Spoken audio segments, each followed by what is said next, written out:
What's up guys? Welcome back to the channel Hand Waving.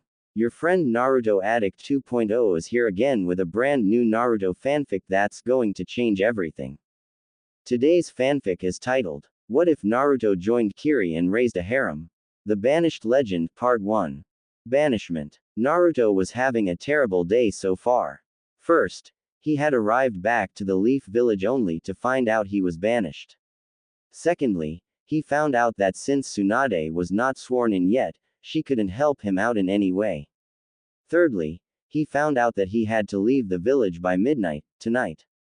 I just can't believe this, shouted Naruto in frustration. Naruto, around the age of 15, was walking down the street in a rage, glaring at the path in front of him.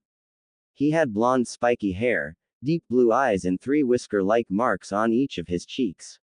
He wore an orange jumpsuit and was about 1.5 meters in height with a small build.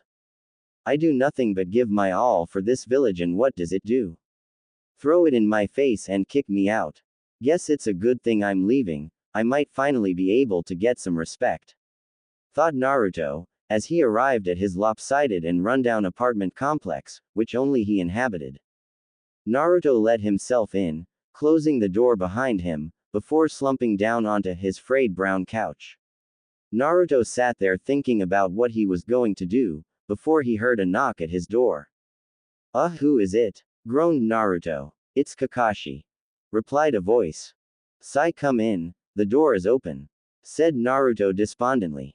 A man wearing a mask and a leaf forehead protector covering his left eye, who was garbed in the standard leaf shinobi outfit, along with iron-plated gloves, entered the dwelling. Hey Naruto, how are you holding up? Asked Kakashi, aloof as ever. How do you think? Responded Naruto bitterly. Kakashi for his part allowed some of his sadness to show, indicated by his small sigh. Sensei, if you could only see what they are doing to your son, you would turn over in your grave, thought Kakashi. Cheer up Naruto, you might be getting banished, but I've got something here that might raise your spirits, said Kakashi, as he pulled out 3 small pieces of paper.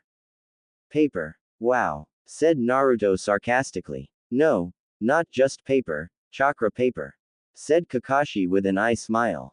What does it do? Asked Naruto, mildly interested as noted by him sitting up a bit straighter. Well, you know how Sasuke can use fire jutsu and I can use lightning, well, among other things, questioned Kakashi. Yeah, replied Naruto. Well, this will let me know what your affinity is. After all, I was going to train you all in your affinities soon, but, well, with your banishment, this can no longer happen, said Kakashi with a sheepish chuckle. Gee, thanks, replied Naruto sourly. So I figured as a going away present, I would test your affinity and give you a jutsu for that affinity, so you have at least some guidance concerning elemental jutsu before you leave, said Kakashi, causing Naruto to brighten up. Really? Thanks a lot, Kakashi-sensei, said Naruto happily, as he grabbed a piece of paper. Now all you have to do is pump some chakra into it and it will reveal your affinity, although if you are lucky, you might have 2, said Kakashi. Naruto concentrated and focused his chakra into the paper, at which point, it split into 6 pieces.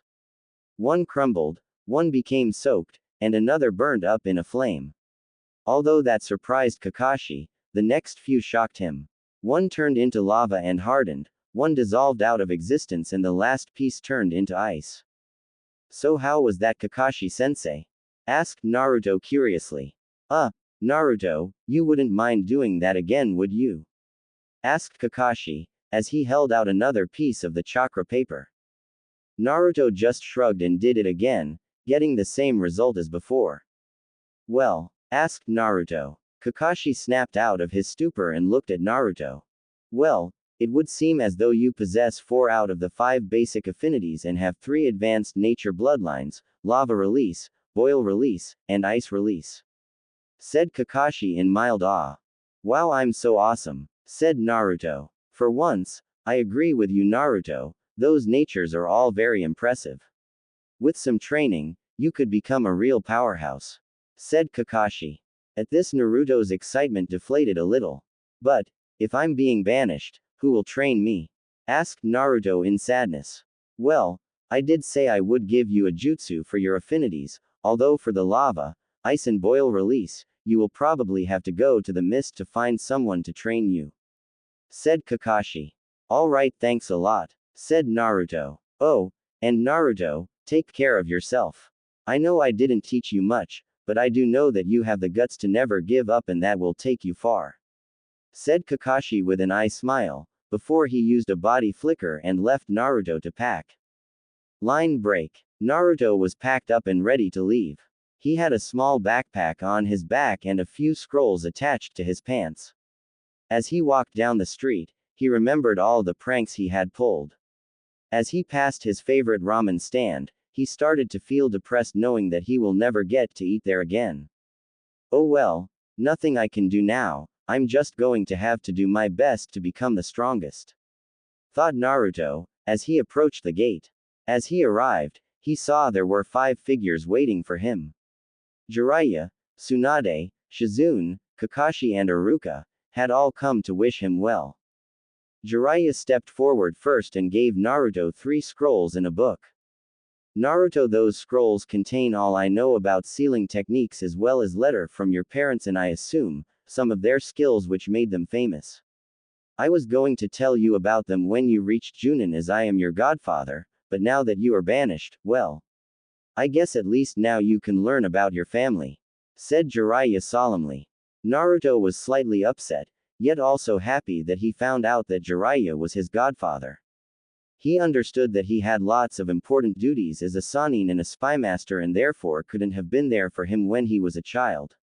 Naruto hugged him and said, "Thanks, godfather." Jiraiya hugged him back before letting go. Also, that book I gave you was my first ever written. Both your parents seemed to like it as they named you after the hero. Said Jiraiya.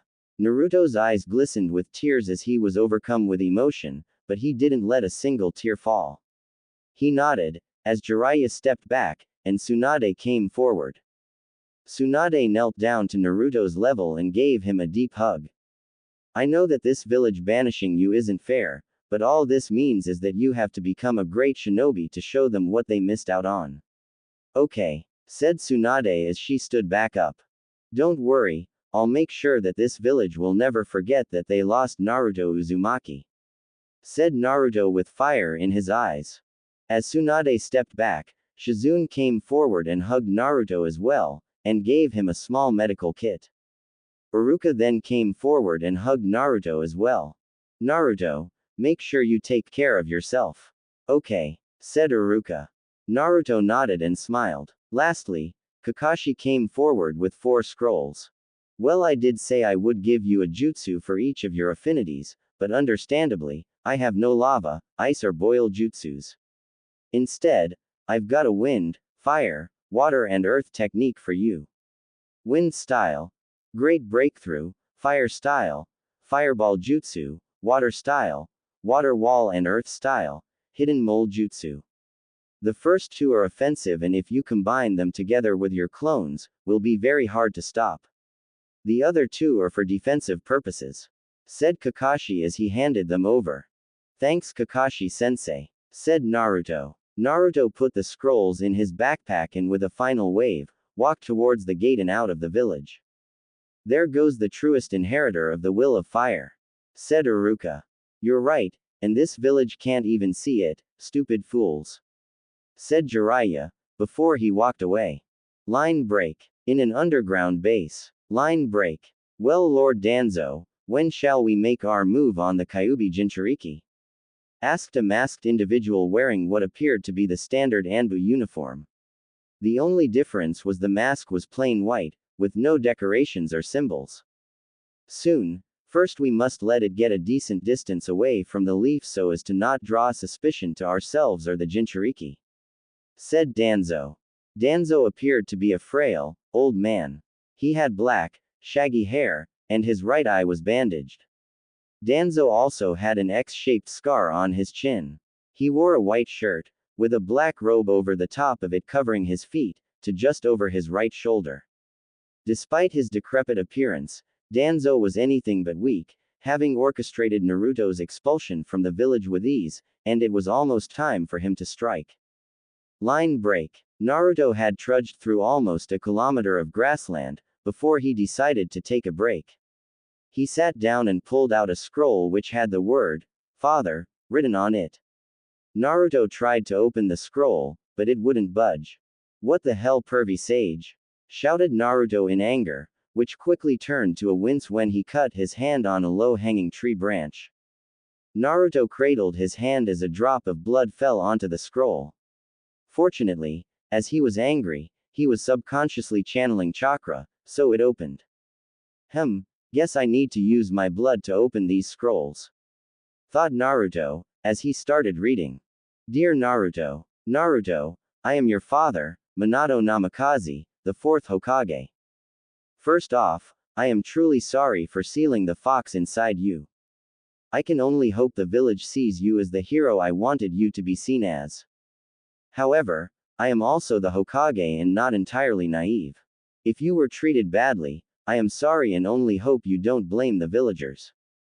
They are ignorant and fearful and unable to understand anything as complex as sealing. In fact, your mother is the only reason I became any good at sealing, but I digress. I have left you the notes for my Flying Thunder God technique in the Rasengan.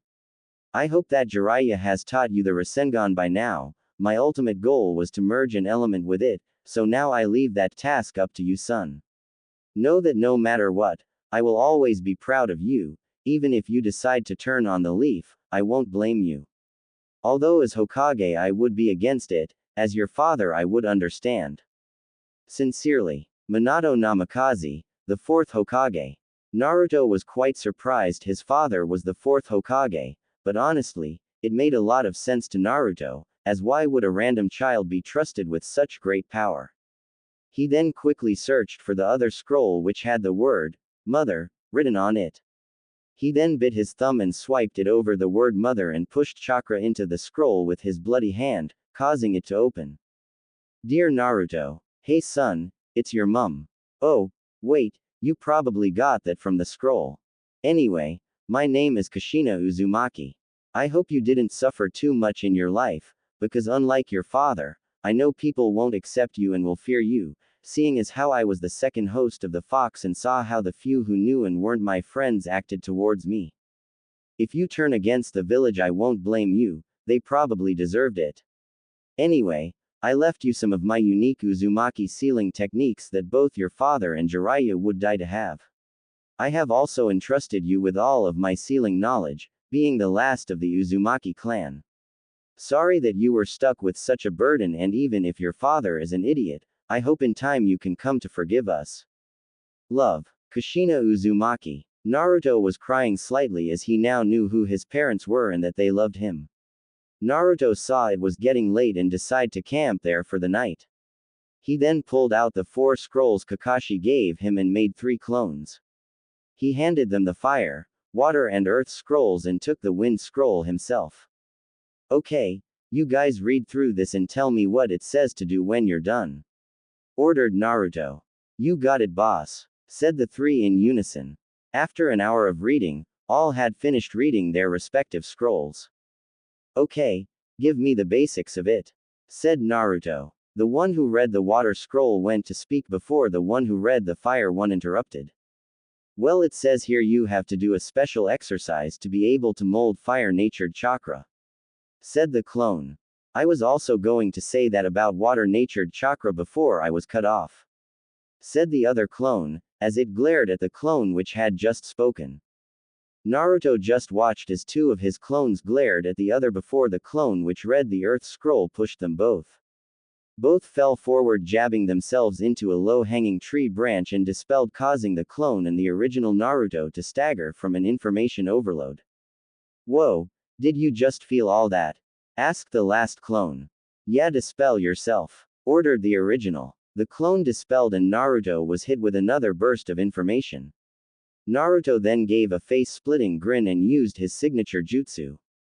Shadow Clone Jutsu, said Naruto as 400 clones appeared. Half the clones grabbed a leaf for each of them. 100 tried to split them while the other 100 tried to burn them. The other set of clones also split up into two groups, with one group trying to meld with the earth while the others each tried to make the water rise up from a lake nearby. The original Naruto started to do a series of push-ups and squats to improve his physical strength. Line break. 3 hours later. Line break. Most of the clones had dispelled, having made little to no progress as of yet. Naruto himself was almost unconscious due to the intense physical and mental strain he had placed on himself. Huff, well pant, I guess Huff, I'm done, for now, said Naruto as he passed out. Line break. The next day. Line break. Naruto woke up refreshed and ready to go, but therein lay the problem. "Aw man, I don't know where the village hidden in the mist is," said Naruto. He decided that since he knew where Wave was, he would go there for now and hopefully get instructions from there. He was passing the place where his team had met Zabuza for the first time, when two Anbu with plain white masks dropped down in front of him. "Naruto Uzumaki, you are to come with us," said one of the Anbu. "Wait a minute, I got banished, which means the leaf doesn't want me." "What are you trying to pull?" asked Naruto with narrowed eyes. The Anbu, instead of answering, quickly made hand signs before calling his jutsu. Water style. Water whip jutsu. A thin piece of water extended from the Anbu's hand, which he then flicked, which caused the whip to lunge at Naruto. Naruto jumped back and made his signature hand sign, causing 12 clones to appear. 8 rushed the Anbu, 4 for each of them. The 4 who stayed back started to make a Rasengan, but found that with 3 clones making one Rasengan, with the 4th maintaining its shape, it came out almost twice as big. All 4 charged at one of the Anbu and slammed the big Rasengan into him. "Giant Rasengan!" shouted the 4 clones, as the Anbu was plowed into the ground and killed almost instantly. The rest of the clones converged on the last remaining Anbu and attacked. 5 kicked him up into the air while saying, "Naruto." 2 clones then jumped up and formed a Rasengan, which they slammed into the airborne Anbu while shouting, "Rasengan Slam," which destroyed the Anbu. As the dust cleared, a smashed log was revealed. "Crap," said the original, as all his clones were incinerated in a ball of fire. The Anbu then charged at Naruto, drawing a tipless Tonto. Naruto pulled out a kunai which he pushed against the slash of the Tonto, but found he was being overpowered. Naruto then jumped back and summoned one clone to his side, who he had throw him to the side. The ABNU slashed the clone, causing it to dispel. "Crap, I don't have that many techniques to use against this guy aside from those he has already seen," thought Naruto in a panic. Naruto quickly did a few hand signs he saw in his fire and coincidentally, the earth scroll, hoping for the best. "Fire style. Fireball jutsu," called Naruto. The Anbu, having heard this, made a wall of water, but what neither expected was for a blob of lava to be launched instead of fire. The molten rock easily broke through the water due to its insane temperature and slammed into the Anbu, burning a hole through his torso where his lungs would have been, killing him instantly. Naruto breathed heavily at having to use such a powerful jutsu, and then threw up, knowing he had just killed 2 people quite gruesomely. Line break. Naruto journeyed on, barely able to stay awake until he arrived at Tazuna's house. He knocked on the door and waited before Tsunami opened the door. Knowing he would be relatively safe for now, Naruto passed out on Tsunami, who quickly called for Inari and Tazuna. Line break. Lord Danzo, it seems as though the Kyuubi Jinchuriki evaded capture, said the same figure which had reported to Danzo last time. Danzo frowned slightly, before closing his eyes. "Send out for this time, we must capture it before it gets too far away," said Danzo. The figure bowed, before leaving to fulfill Danzo's command. "Soon I shall have all I need to become Hokage and protect the leaf," thought Danzo as he closed his eyes. Naruto's growth. Naruto awoke to find himself in the same room his sensei had been placed in previously during their mission to the Land of Waves. The memory of what Naruto had done before his dash to Wave caught up with him, causing him to feel sickened and ashamed. Naruto sat up and ran his hands through his head. "I killed them. I really killed them. Brutally at that," thought Naruto, as his grip on his hair tightened. Naruto could not accept that because of him, two people were now dead. Does this mean that I really am a monster? Wondered Naruto in trepidation. He was interrupted from his musings by the sound of footsteps. Tazuna looked no different than the last time Naruto saw him, aside from the fact that his face held a worried frown. How are you feeling, kid? Asked Tazuna. Honestly, like a murderer, said Naruto, as he gripped the thin sheet sprawled around his legs instead of his hair. Tazuna frowned at the response, but Naruto, who was staring down at his sheet, missed it completely. I don't see a murderer, said Tazuna, prompting Naruto to raise his head slightly. You also didn't see the lifeless body of a person who you just killed, laying there on the floor, spilling blood out of a massive open chest cavity. Replied Naruto in a haunted tone. Tazuna grimaced at such a gruesome and vivid picture, but knew that if he didn't snap Naruto out of his depression now, he may take his own life if someone didn't help him, as the ninja was highly unpredictable. Look, kid, I've been around for many years now and I've seen and heard a lot, said Tazuna in a slightly reflective tone, which prompted Naruto to look him in the face. People kill, and people get killed, it is a way of life, said Tazuna solemnly. Naruto seemed to be on the verge of crawling inside himself, so Tazuna quickened his words, so as to be able to reach Naruto before he became a shell of a person. The point I'm trying to make is that these things will happen, but they don't make you any less human, said Tazuna. Naruto looked at him with a glazed look before speaking. Have you ever killed someone? Naruto asked. No, but many have. They didn't become shells of their former selves, such as your sensei, or did you forget about that? Replied Tazuna. Truthfully, Naruto had forgotten. Not just about that though, Naruto forgot one very important thing: he was a ninja. He knew ninja killed and faced the danger of being killed, but the bad memories of his past caused him to forget that piece of information. But how do I move past this? Forget about the lives I have taken? Asked Naruto, seeking guidance through Tazuna. Tazuna sighed before taking off his glasses and wiping the lenses on the scarf around his neck. He breathed in slightly, before putting them back on and leveling a stern expression at Naruto. To be honest, I don't know, said Tazuna, which caused Naruto to clench the sheet again. However, I do know that you need to find a way to cope with it. While I never killed anyone, to cope with the oppression of Gato and death of my son-in-law and of my grandson's innocence, I drink, said Tazuna, somewhat upset. Naruto absorbed this piece of information and with it came many revelations.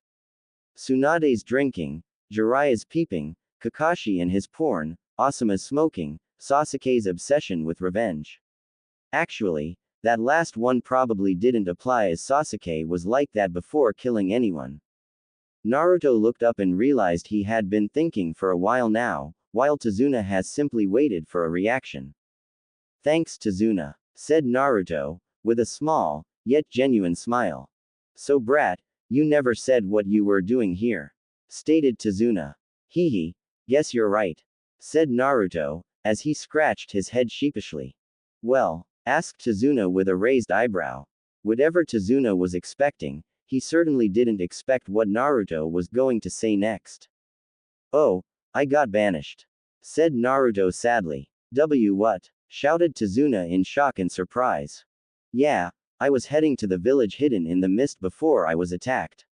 Only thing was, when I was walking, I realized that I had no idea where mist is, said Naruto. Well, I could give you a map of the area. It shows Wave and the neighboring villages around it, including the general location of Mist, which is in the land of water, said Tazuna. Really? That would be awesome, said Naruto in elation. Tazuna smiled. Glad to have you back, kid, thought Tazuna, before he left Naruto to pack. Line break. Naruto had packed up his things, making sure he had everything with him from the leaf, as well as some vegetable sushi that Tsunami had made for him quickly and the map Tazuna had given him.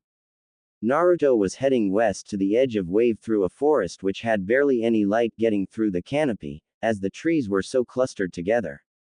Since he didn't have a lot of money with him and didn't want to borrow from Tazuna after his abrupt visit, he decided to run across the water from wave to the land of water. He figured that with his insane reserves he could make it.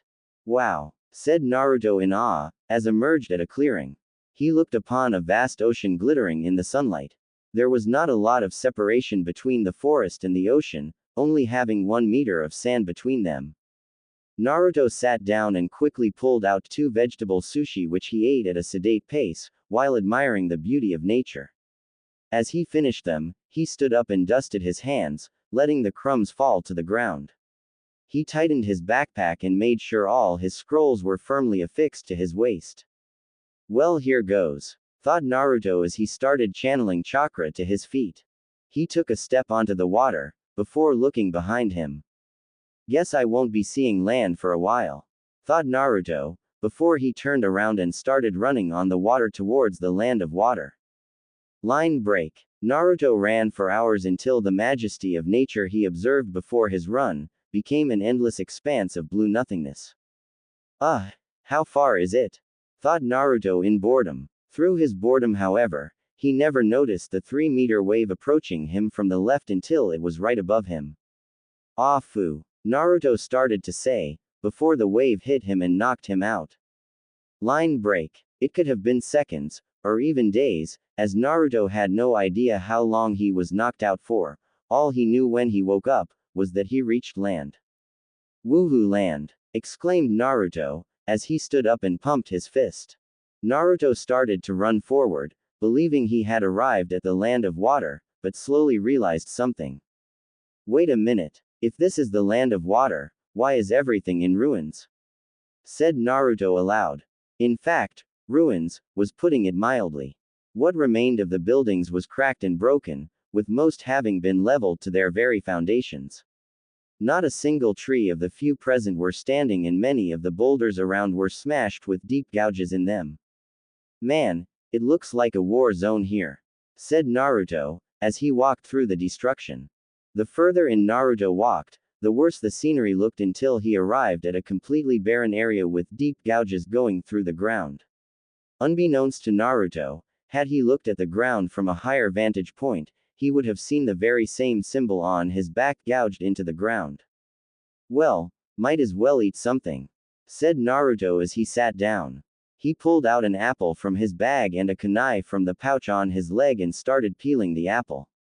He ate his first apple and then pulled out another as he wasn't full yet. As he peeled the second apple, he accidentally cut his thumb. Well, that's irritating, said Naruto, as he looked at his thumb and noticed the cut wasn't deep but was long, going from the tip of his thumb to the base of it.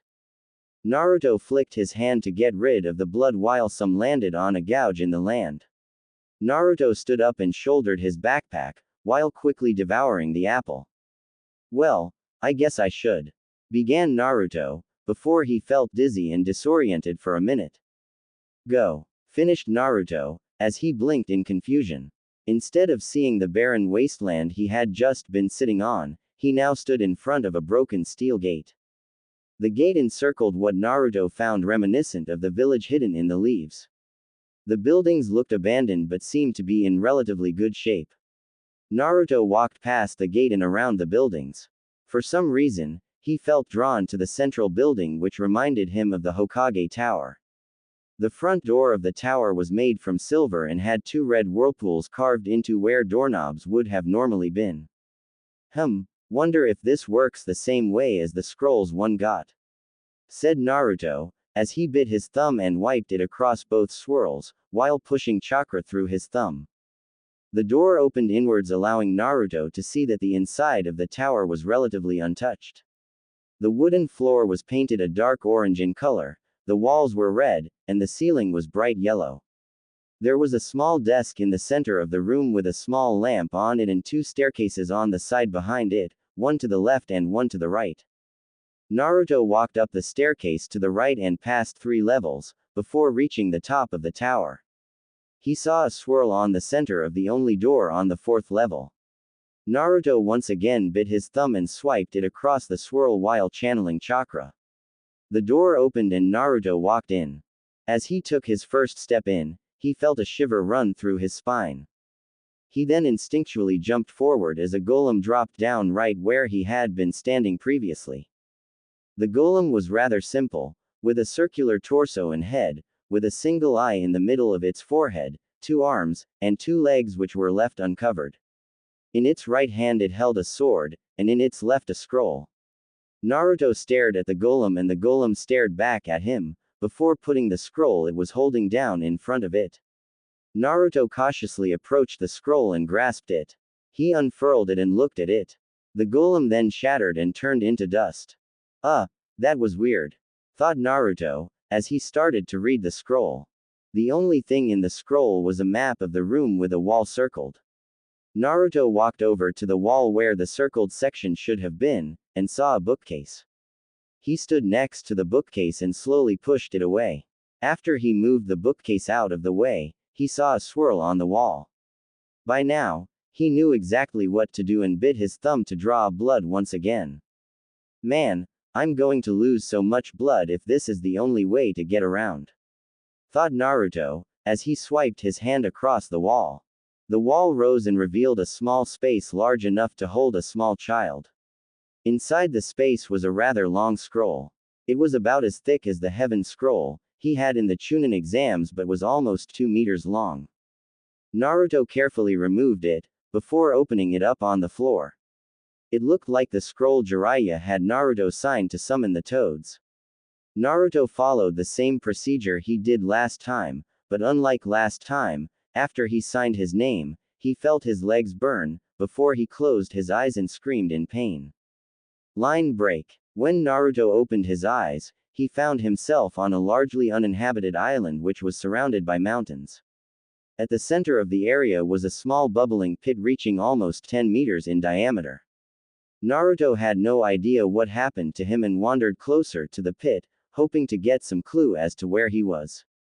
As he approached the pit, he saw that it was shining with all the colors of the rainbow at random.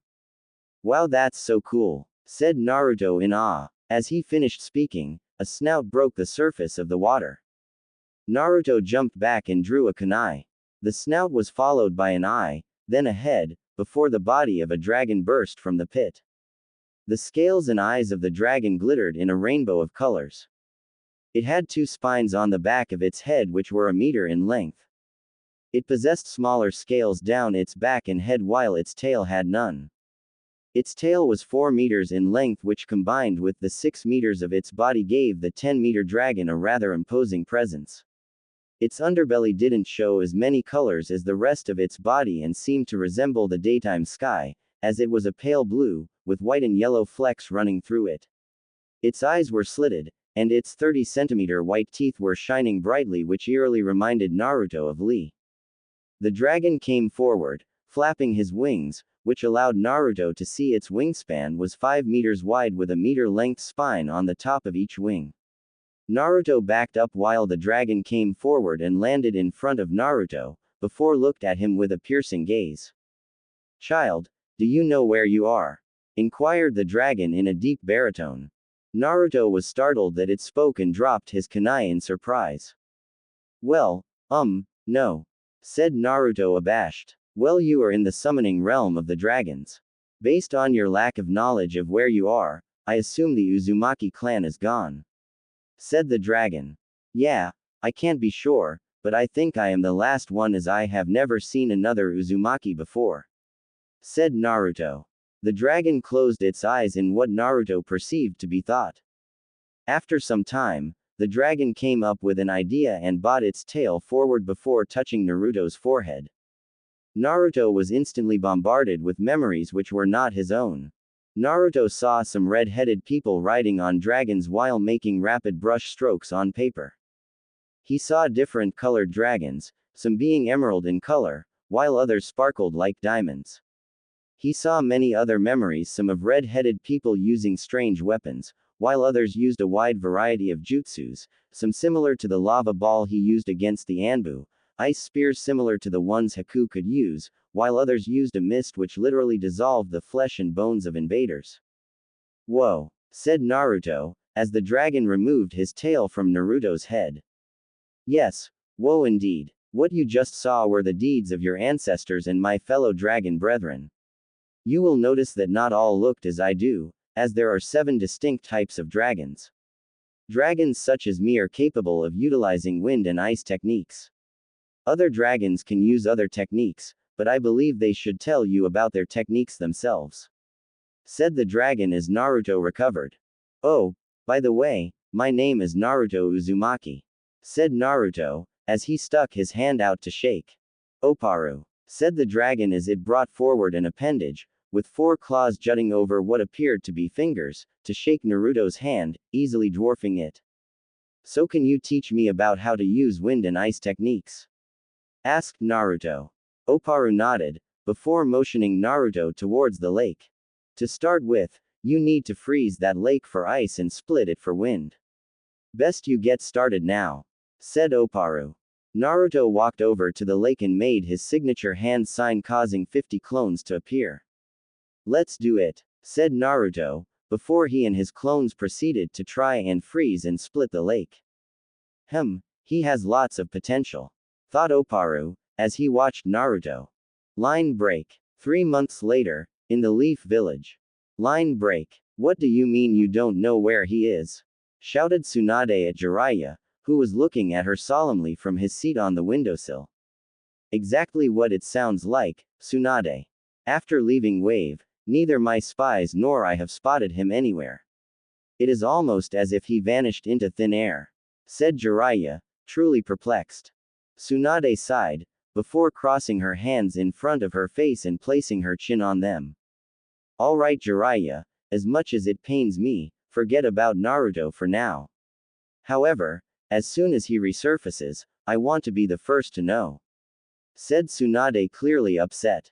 Jiraiya nodded and left. Line break. So Kakashi, what are we going to do today? Asked Sasuke. Sasuke was wearing the same clothes he wore for the Chunin exams, minus the black strap that used to lie around his left hand and right calf. Well, I was thinking of a ninjutsu spar without the Sharingan. Said Kakashi. Kakashi had not changed at all in the 3 months Naruto had left, but if someone particularly observant looked at him, they could see he walked with a slightly defeated air about him. Sasuke got in a ready stance, while Kakashi started going through hand signs. Sasuke began making his own hand signs before launching a fireball at Kakashi, while Kakashi countered with a water dragon. I hope whatever you're doing is helping you achieve your goals, whatever they may be, Naruto. Thought Kakashi, as he dodged a barrage of kunai. Line break. Lord Danzo, we still can't find a trace of the 9 tails. Said a kneeling figure. Send out 4 more men, we must find it immediately. Said Danzo, to which the figure nodded and disappeared. Line break. Well Naruto, I would say you have just about mastered ice and wind manipulation. In such a short time, I may add. To gain mastery in 2 elements in 4 months is astonishing. Said Oparu in praise of Naruto's learning ability. Thanks Oparu. Said Naruto. Naruto had shot up in height now, being 1.5 meters tall, 10 centimeters taller than he was 4 months ago. So does this mean I need to go find the other dragons for my training? Asked Naruto. Actually, they need to accept you first. You see, you came to me first as you have a special bond with the Opal Dragons, being born in October. For the others though, they must decide themselves when they want to train you. Replied Oparu. So what should I do now? Go back to looking for Mist? Asked Naruto. I guess, but before you go, let me give you something, lift up your shirt. Said Oparu. Naruto obliged and Oparu touched the tip of his tail over Naruto's heart. There was a small flash of light, and a tattoo of an opal dragon was seen coiled around where his heart was. If you ever need me, just swipe some blood over your heart and pump some chakra into it and I will be there to aid you. Said Oparu with, what Naruto could only call, a smile. Thanks Oparu, I'll try and summon you out for some fun sometime. Said Naruto, eliciting an amused snort from Oparu. Oparu then stared Naruto in his eyes and Naruto felt his legs burn again, before he found himself back in the building he got his summoning contract from. Line break. Naruto walked back out the gate he entered from. He stopped momentarily and turned around, pulling out the map Tazuna had given him, before he quickly jotted down some lines from wave down to an unnamed land mass which he called Hidden Whirlpool Village. Now I hope this time I actually get to the land of water, said Naruto, before he started running back to the coastline. Line break. After a now successful run, Naruto finally arrived at another land mass, which according to his map, was the land of water. Now how am I supposed to find the village hidden in the mist? Pondered Naruto aloud. Naruto started walking down the path which he noticed was devoid of any life, plant or animal. Despite this though, there seemed to be a constant humidity in the air. I guess this is how they can use water jutsu so easily. With all this moisture though, fire jutsu must be really hard to pull off, thought Naruto. After a while, Naruto reached the end of the first island he arrived at, and water walked to the next one. This must be the main island I've been walking for hours, thought Naruto. After walking for a little longer, Naruto heard some explosions in the distance, before a stray explosive kunai landed near him, causing him to jump to the left quickly to avoid losing a limb. Okay, now I'm angry, said Naruto, as he jogged in the direction of where the kunai came from. He arrived on the scene of two mist ninja fighting each other. That's odd. Why are mist ninja fighting each other? Thought Naruto. Die, rebel, shouted a slightly insane-looking mist ninja. His entire body excluding his face was covered in fishnet and he wore a dark blue cloak over this. His headband which depicted 4 wavy lines was wrapped around his left wrist. He had a stocky build and wild black eyes. The other ninja appeared to be a middle-aged man with a patch over his right eye. He wore a talisman in each ear with, "To hear," written on them twice on each side. He also wore a striped shirt and pants with seemingly the same pattern, with a green robe over them. His blue hair was styled in a manner resembling a shark fin. Naruto silently and without any hand signs made 5 clones, having gained a degree of mastery over them during his training with Oparu. As the rebel approached a tree, Naruto and his clones jumped out and quickly tackled both ninja before giving them a chop to their necks, knocking them out. Naruto tied them both up to separate trees next to each other, so they both faced him. Line break. After a surprisingly short amount of time, both ninja woke up. The rebel sat there calmly, while the other ninja was struggling against his bindings. Naruto coughed to gain their attention.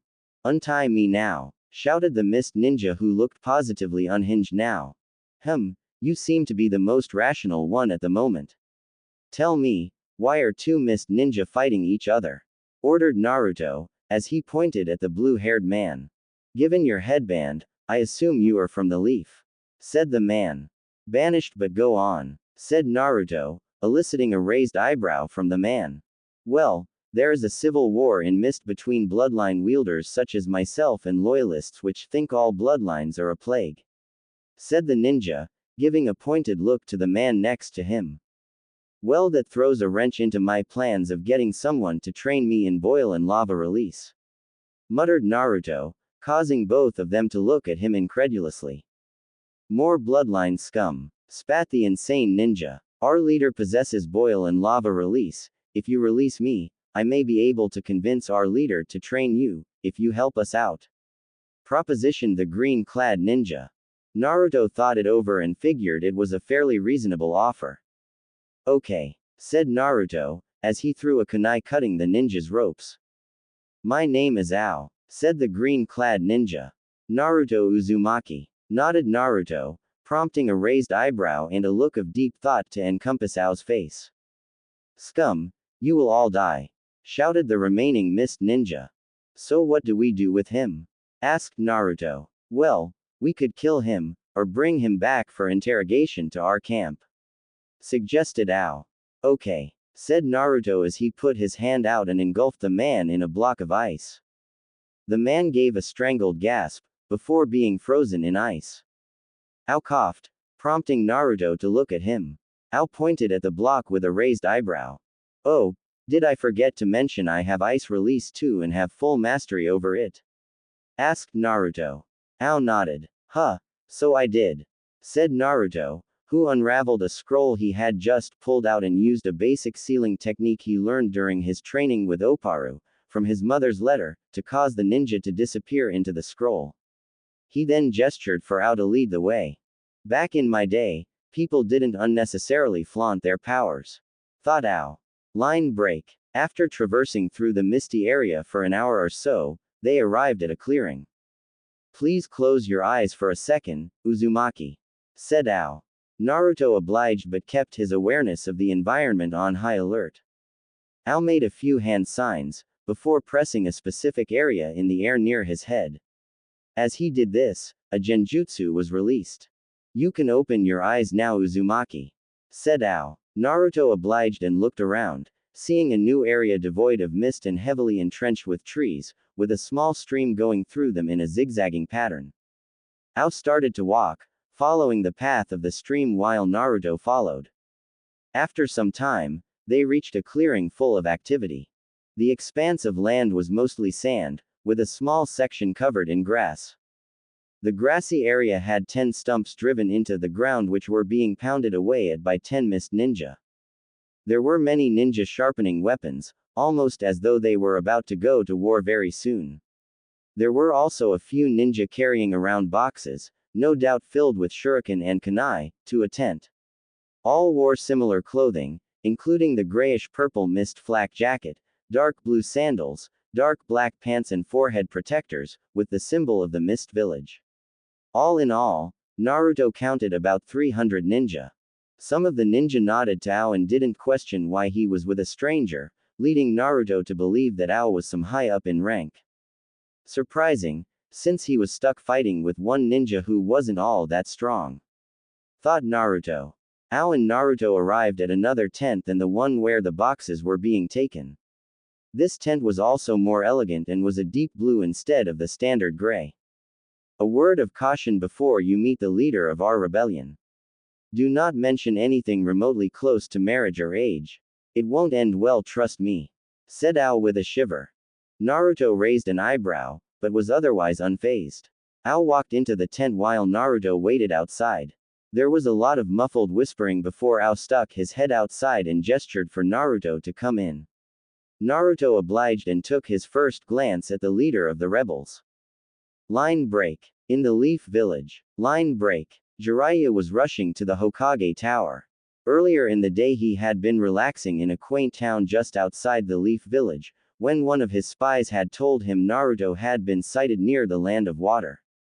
Needless to say, Jiraiya quickly left the town and headed straight to Tsunade. Jiraiya scaled the tower and jumped in through the window, surprising Tsunade. Jiraiya, begun Tsunade threateningly. Naruto, was all Jiraiya said, getting Tsunade to immediately change her expression to an eager one. Jiraiya continued, seeing Tsunade was listening, has been sighted near the Land of Water. I don't know what he is doing, but I think I should go to him now. Impossible, I can't have you being too far from the leaf at such a critical time, said Tsunade. Jiraiya looked to argue, but Tsunade cut him off before he could speak. Look, until I can get his banishment reversed, there really is nothing we can do for him, said Tsunade sadly. I understand that, Tsunade, but there is a duty I must do as his godfather, said Jiraiya. Right, like you have been doing for his whole life, said Tsunade. Jiraiya was visibly hurt and took a moment to regain his bearings before speaking. That was harsh, Tsunade, said Jiraiya, with a downtrodden expression. Well, I need you to face the facts. He survived without any of us, so I'm sure he can do so again. Look, Jiraiya, I want to help him as well. After all, he is the only reason I came back to this village, but we need to think rationally with our heads, not our hearts, as much as it may pain us, said Tsunade sadly. Here I thought you wouldn't be a good Hokage, mumbled Jiraiya quietly, but still loud enough for Tsunade to hear. Listen, Jiraiya, I know you want to help him, but we have to look after the village for now. Wait a few more months and then I'll see if we can afford to let you travel away from here without us being seen as weak, said Tsunade. Fine, said Jiraiya sourly, before leaving. Line break. Back with Naruto. Line break. The leader of the rebellion was a slender, busty woman. She had green eyes and ankle length, auburn hair styled into a herringbone pattern at the back, a top knot tied with a dark blue band, and with 4 bangs at the front. 2 bangs were short, with one covering her right eye, and 2 were long, crossing each other on her bust, just below her chin. She wore a long-sleeved, dark blue dress that fell just below her knees. It seemed to be closed at the front with a zip and was kept open on the front right side from the waist down. The dress only covered up to the upper part of her arms and the underside of her. Underneath, she wore a mesh shirt that covered more of her upper body than her dress, but stopped short of covering her shoulders and still left a sizable amount of cleavage on display. She also wore a skirt in the same color as her dress and underneath those, mesh leggings reaching down over her knees. Around her waist, she wore a belt with a pouch attached to the back on the left, along with high-heeled sandals and shin guards, reaching up over her knees, dark blue polish on her fingers and toes, with dark blue lipstick. I may not be as perverted as Jiraiya, but I bet he would give his right arm to be able to see this epitome of beauty before me. Thought Naruto. Ao gave a worried glance to Naruto and looked at the woman, while the woman smiled. What is it? Asked Naruto, his head to the side, which the woman found cute. Oh, nothing, just the fact that you called me the epitome of beauty, although I do wonder how you know Jiraiya. Said the woman in a melodious voice. Ah, I guess I said that out loud. Said Naruto, avoiding the question about Jiraiya, receiving a nod from the woman and Ao. My name is Mei Terumi, and you would be? Asked Mei. Naruto Uzumaki. Said Naruto, prompting a raised eyebrow from Mei as well. I take it you and Ao are familiar with the exploits of the Uzumaki, as both of you raised an eyebrow upon hearing my name. Stated Naruto. That is correct, but how are you aware? Their village was destroyed, and their clan thought to be extinct long before you would have even been born.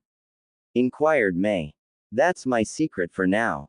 Said Naruto as a slightly cold voice, causing the tension in the room to increase. Very well, Uzumaki, you are entitled to your secrets, for now. Said Mei, easing the tension. So will you be able to train me in using boil and lava techniques? Asked Naruto, getting to why he even came to the land of water in the first place. On one condition, you help us fight against the bloodline haters. Said Mei. Naruto thought about it for a while and realized that helping out in this battle would definitely make it easier to become a mist ninja, assuming the bloodline wielders won, of course. If not, he would still get training in lava and boil techniques. Very well, I accept. Said Naruto with a nod. Excellent, let the training begin. Said Mei, with a smile that promised pain. Pain. Naruto was breathing heavily. Mei's idea of training was to show him the attack by demonstrating it on him. It turned out that the jutsu he had used on the Anbu was lava style, lava globs. It seems that he was actually able to launch multiple lava globs, rather than just one like he had assumed. Mei used this to her advantage when they were just starting out, as Naruto dodged one before letting down his guard, thinking she would have to make hand signs again before launching another. Boy, had he been wrong. Lava style. Lava globs. Said Mei, before launching 7 different sized blobs of lava at Naruto. Damn it. Said Naruto, before quickly sending chakra to his feet for a burst of speed to escape. The globs struck the ground, melting it slightly, before hardening, making the ground harder than before. Naruto then tried to make the same hand signs, but Mei's were quicker and thus his blue cape, which Mei had given him to wear so he could blend in, caught on fire. Naruto quickly threw it off, leaving him in only a short-sleeved blue shirt and dark navy pants. Earth style. Hidden mole jutsu. Said Naruto, before disappearing underground. Mei smirked before making more hand signs and jumping up, before blanketing the area in lava globs. Naruto, who was hiding underground, could only think, ah crap. Naruto quickly shot out of the ground, only to get kicked in the face by Mei and sent flying shoulder first into the ground, tearing up the sleeve of his shirt. Remember Naruto, no jutsu except for the one we're practicing. Said Mei, with her signature smile. Man, this sucks. Thought Naruto, as he popped his shoulder back into place. TCH** fine. Lava style. Lava globs. Said Naruto, as he launched a single ball of lava at Mei. Not good enough, said Mei, before she made the same hand signs Naruto had made, but instead of one, launched 8 balls of lava at Naruto. Damn it, cursed the former leaf ninja, as he back-flipped to avoid the blobs. Upon impact with the ground, chunks of molten rock were launched into the air, forcing Naruto to use a substitution, lest he be struck. No other jutsus, shouted Mei, before she launched 8 lava globs in a seemingly random direction. Naruto quickly spun in midair to avoid being melted by molten lava. At this rate, I'll die before I master the jutsu, thought Naruto in exasperation. Naruto clenched his fist and started to run around Mei. Alright, let's think. Overloading this jutsu with chakra isn't working, and using equal amounts of fire and earth-natured chakra is the only combination to create lava, so let's try building up the same amount of chakra and releasing it over a long period of time instead of all at once, thought Naruto as he got behind Mei. Lava style. Lava globs. Said Naruto. Naruto launched a quarter of his gathered chakra while holding the rest back for an instant, sending out a head-sized blob of lava before launching half of what remained, sending out a slightly larger blob, and then lastly, launching all he still had gathered up, releasing one last blob which was about the size of his torso. Water style. Water wall. Said Mei, before opening her mouth wide and launching a torrent of water, which rose about 1 meter into the air, before spreading out 2 meters wide, blocking all the blobs of lava, which sizzled on impact as they quickly cooled. About time you launched more than one blob. You're a pretty slow learner, said Mei. I hardly call being shown a jutsu by having it demonstrated on you until you can do it teaching, said Naruto, as he crossed his arms.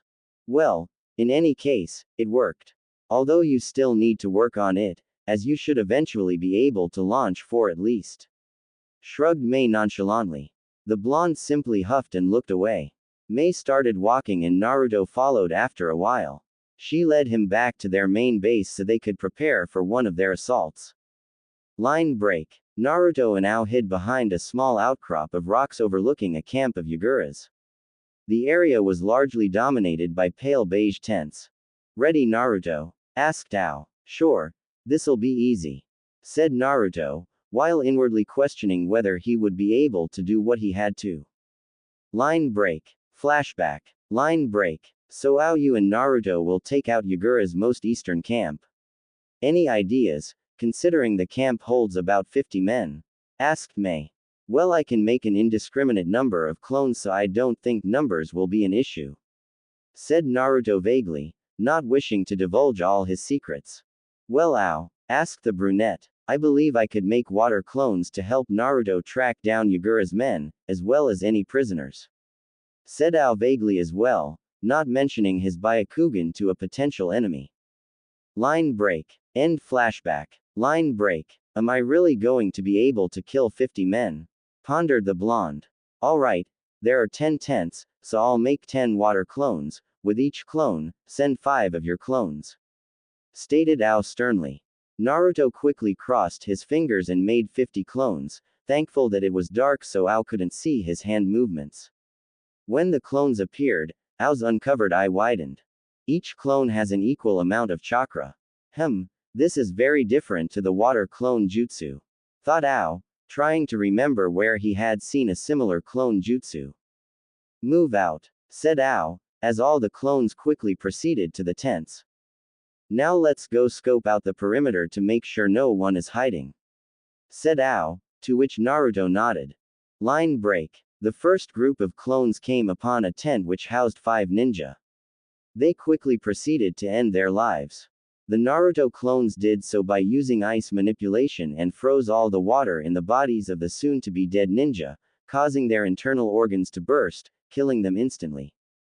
5 down, whispered a Naruto clone. More to go, said the Ao clone, before both types of clones dispelled. Line break. That's 5 taken care of, Naruto informed Ao, after receiving the memories of his clones. Ao nodded while inwardly thinking, he received their memories as well. Line break. The next set of clones proceeded to quickly slit the throats of the 5 in the tent before dispelling. Line break. The third group, however, had a problem. 2 are missing, said the clone of Ao, before turning into water due to being hit with a kunai to the back. Quickly, clones, said one of Naruto's clones, before they charged. Water style. Water wall, said one of the ninjas using the water from Ao's clone. One of Naruto's clones who had charged in an attempt to engage in taijutsu was dispelled by the wall, alerting all the others as well as the original.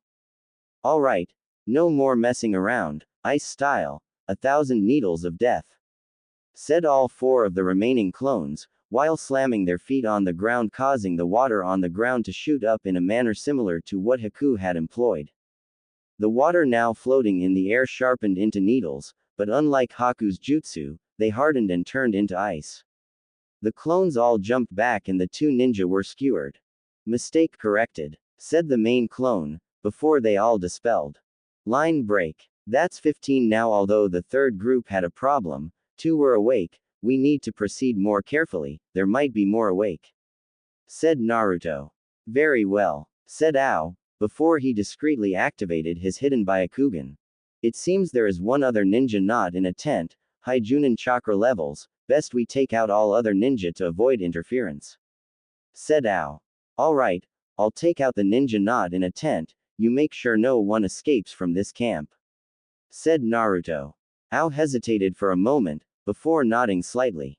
Naruto nodded, before heading off in the direction Ao was looking. Does he have a bloodline? Thought Naruto, as he quickly and quietly ran.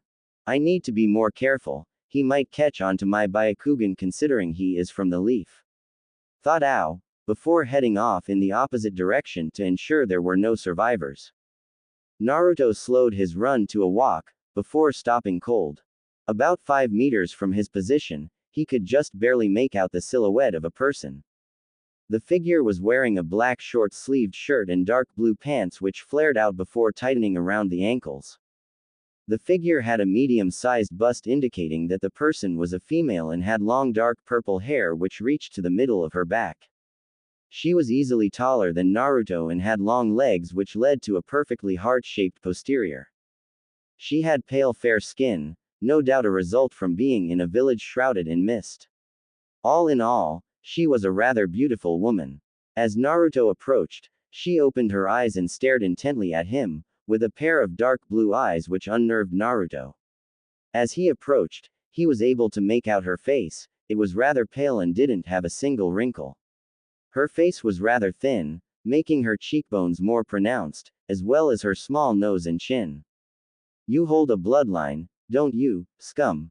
She stated in a bone-chilling voice devoid of emotion. If I do, asked Naruto with a raised eyebrow. You will die, she said slowly and calmly, as though death meant nothing to her. I won't die here, not until, started Naruto, before trailing off as he begun to think about his purpose. In the past, he only wanted to be Hokage, but now that goal seemed well beyond his reach. Why do I live? For what purpose? Thought Naruto. Sure, the blonde had his friends, but unfortunately for him, he could count them all on 2 hands, not to mention the fact that almost all were in the Leaf Village, which he couldn't return to. Gaara, is this how you felt? Thought Naruto in empathy, now remembering his slightly unstable friend who killed others to feel alive. The woman sensed Naruto's distraction and charged at Naruto with a roundhouse kick, making full use of her reach.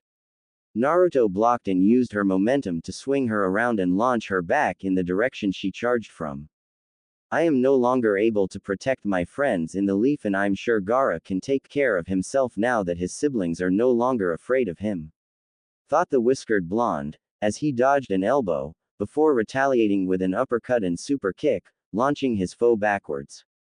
My parents are long dead, and I haven't heard of any other Uzumaki anywhere, contemplated the former leaf ninja, as he jumped over a front sweep, before nailing his foe with a vicious axe kick, which dislocated her shoulder. Water style. Water dragon jutsu, said the woman as a 3-meter-long dragon of water charged at Naruto, who dodged to the side, before throwing 10 kunai at his foe and quickly sinking into the ground, hidden by some of the water, which had risen up into the air when the water dragon crashed near him. Naruto crept underground, moving through the ground as though it was water, until he was directly under the ninja. Sure, I could complete the Rasengan like my father wanted me to, but why bother? What's the point? Wondered Naruto, before his hands shot out and clamped on to a set of ankles, before the person they belonged to was dragged down into the ground until only their head was visible. Naruto quickly popped out of the ground and squatted down, placing his kunai under her chin, so the tip was just under it. Tell me, for what reason do you live? Asked Naruto in a subdued voice. I live to be of service to my cage and protect the world from bloodline scum like you. Spat the mostly buried ninja. I no longer have a cage. Thought Naruto wistfully. That is enough, Naruto, we can take her back for interrogation now. Said Ao, who had only recently arrived. Naruto nodded and absent-mindedly pocketed his kunai, before standing up. Is life meaningless, or do I have some purpose which I have not yet learned of? Questioned Naruto, now being able to think without having to fight at the same time. Ao placed a chakra suppression tag on their captive before pulling her out of the ground and motioning for Naruto to head back to base. Naruto absent-mindedly followed, while continuing to think along the way. Line break. Naruto was sitting inside one of the larger tents which had been modeled into a bar. Get me your strongest drink, said the blonde as he sat down on a stool. The bartender put down a small glass and poured a small amount of liquor.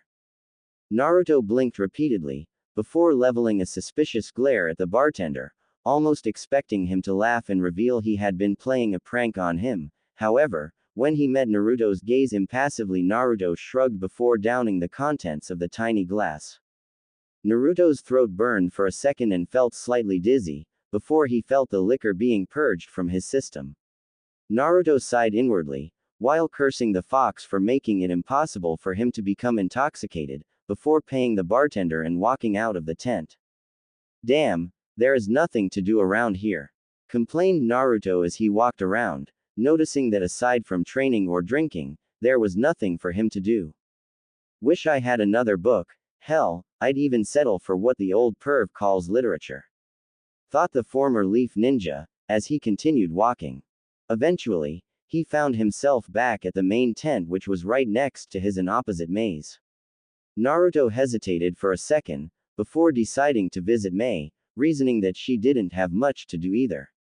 Naruto considered knocking first, but then realized it was a freaking tent, so there was nothing to knock on, so Naruto settled for simply walking in. Mei was inside and appeared to have just had a bath if the steam in the room was any indication. Well, I guess she could be training in boil release techniques. Rationalized the bored ninja. After a while, the steam faded, and Mei was revealed wrapped in a towel while using another towel to dry her long hair. Doesn't it get annoying to dry so much hair every time you have a shower? Asked Naruto tactlessly. Mei looked up suddenly, clearly not expecting any company, but after seeing it was only Naruto, resumed her previous task. Not really, I find it relaxing, replied Mei, as she moved over to her bed in the center of the tent, before sitting down on it. Naruto shrugged his shoulders, not really caring, while looking at Mei. You know, most men would be foaming at the mouth upon seeing me in nothing but a towel. Mei said offhandedly, hoping to get a reaction from Naruto. Humph, whatever, replied the blonde, emulating a certain brooding Uchiha. Mei frowned slightly before speaking. That is a rather different reaction given your words from the first time you met me. Were you lying then? Asked Mei with narrowed eyes. No, I meant what I said, you do epitomize beauty, in my eyes at least. Said Naruto, getting a smile from Mei. I just find it hard to care at the moment given my current dilemma. Finished the blonde ninja, drawing a frown from Mei. Oh, what dilemma would that be? Asked Mei, as she finally finished drying her hair and wrapped the towel around her head, before looking for clothes to wear. Reason, will, purpose, retorted the bored ninja vaguely. Meaning, said Mei, as she gestured for Naruto to turn around while she changed. I no longer have a reason to live and thus have lost my will as I do not have a purpose in life. Said Naruto. Oh, why is that? Asked the brunette. I have been banished from my village, which contains almost all my friends, whom, coincidentally, can all be counted on my two hands, while those not a part of my former village really don't have any need for me at the moment. Replied the blonde. Well, that doesn't explain why you have no reason to live or purpose. Probed May, wanting more from the enigma behind her. I only live to be Hokage and, after some advice, to protect those precious to me as well. How can I protect those in a village which I can't enter? It would be quite difficult, wouldn't it? Replied Naruto, not really caring about withholding information anymore, due to his current state of mind. Why not find a new purpose, or new precious people? Suggested the female ninja. I never found a purpose in the first place, nor precious people, both found their way to me through the actions of others. Replied Naruto. You can turn around now. Said the now blue-clad woman. So now I find myself with nothing to do. I can't even get drunk. Said Naruto, with his tone becoming slightly whiny at the end. Why is that? Asked May, not really curious, but merely trying to keep the conversation going. Naruto paused, having an internal debate as to whether he should reveal his Jinchuriki status. Certain events at birth have led to me being immune to alcohol. Replied Naruto vaguely. Why do you want to get drunk anyway? Asked the brunette. It was just a whim, I hoped it would help pass the time until the next raid or training session. Replied the blonde uncaringly. May's lips shrunk, becoming a thin line, while her eyes narrowed. Most would take advantage of any spare time and seek to better themselves rather than indulging in whims. Commented the green-eyed beauty while inwardly frowning. I thought about it, but then figured, why? For what reason should I better myself? Quite frankly, after this civil war is over, I won't have anything to do. In fact, the only reason I came here was to gain a better understanding and hopefully, control over my bloodlines, but that's superfluous now. Stated the blue-eyed blonde using one of Oparu's favorite words. May was rather taken aback at Naruto's complete disregard and lack of care for anything. Then why stay? Why not leave? Asked May angrily. Well, aside from the reason I just gave you, I did say I would help you against the bloodline haters if you trained me, and you have, though your methods are questionable. So even though I have no purpose, I still have my honor and I will stick to my words and see this war through to the end. Who knows, if luck is on my side, I may die in the final battle. Said Naruto, before May stood up and quickly slapped him. Naruto was surprised by the rash action and simply stared at the emerald eye which the brunette was glaring heatedly from. How can you be so callous towards your own life? Does it mean nothing to you? Asked May angrily. What is a life? To no longer have any use to anyone, to no longer have a goal, that is not a life, it is merely existence. Replied the blonde with a hollow tone. May was quite frankly stunned and couldn't think up an opposing argument despite knowing she was very much against Naruto's view. Speechless. Tell me, what is your purpose in life? Asked Naruto. I wish to end the bloodshed in the village hidden in the mist and rebuild it, in order to reclaim its strength and prestige as one of the 5 great nations. Said May passionately. Then what? Asked Naruto, confusing May. What do you mean? Asked May. I mean, what will you do after you achieve your goal? At most that would only take 10 years, so what then? Asked Naruto, probing May, hoping to find something that could help him regain a purpose in life. May paused and thought about her goals after ending the war, and only one thing really came to mind: to have a family. May thought. Naruto waited, hoping to receive an answer, and after hearing none, sighed. You see, you don't have anything to live for after mist is restored either, at least you have that though. Quite frankly, after this war, I really have nothing left to do, so what then? Become a mercenary? Why, for fame or money, why bother? Continued the blonde, while shrugging his shoulders at the end.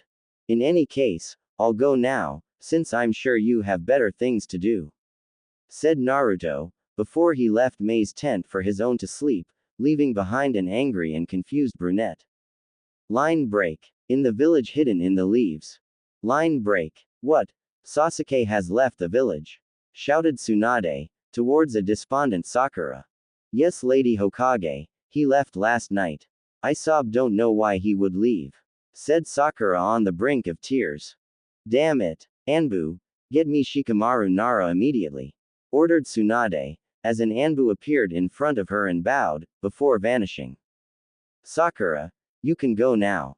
Said Tsunade. Sakura considered protesting, but then thought better of it and gave a slight nod before leaving. Darn, without Naruto, I don't know if they're going to be able to get him back, better get some outside help. Thought Tsunade, before taking out a scroll and writing a mission aid request for the village hidden in the sand. Line break. Naruto found himself in a sewer. Oh great, it's that bloody fox. Thought Naruto in annoyance, as he had been enjoying his sleep. Naruto begrudgingly walked until he found himself in front of Kyuubi's cage. Sai oi, Fuzzy, what do you want? Shouted an irate Naruto. Mortal, how dare you speak to me like that? Shouted the fox, coming into Naruto's view. Yeah, whatever, what do you want already? Said Naruto with a bored glance, even having the audacity to clean out his left ear with his pinky in boredom. Kyuubi growled and slammed into the cage at the blatant disrespect. You want to become suicidal, then so be it, but do it after I'm no longer trapped inside you. You want a goal, a reason to live, fine. The murderer of your parents is still alive.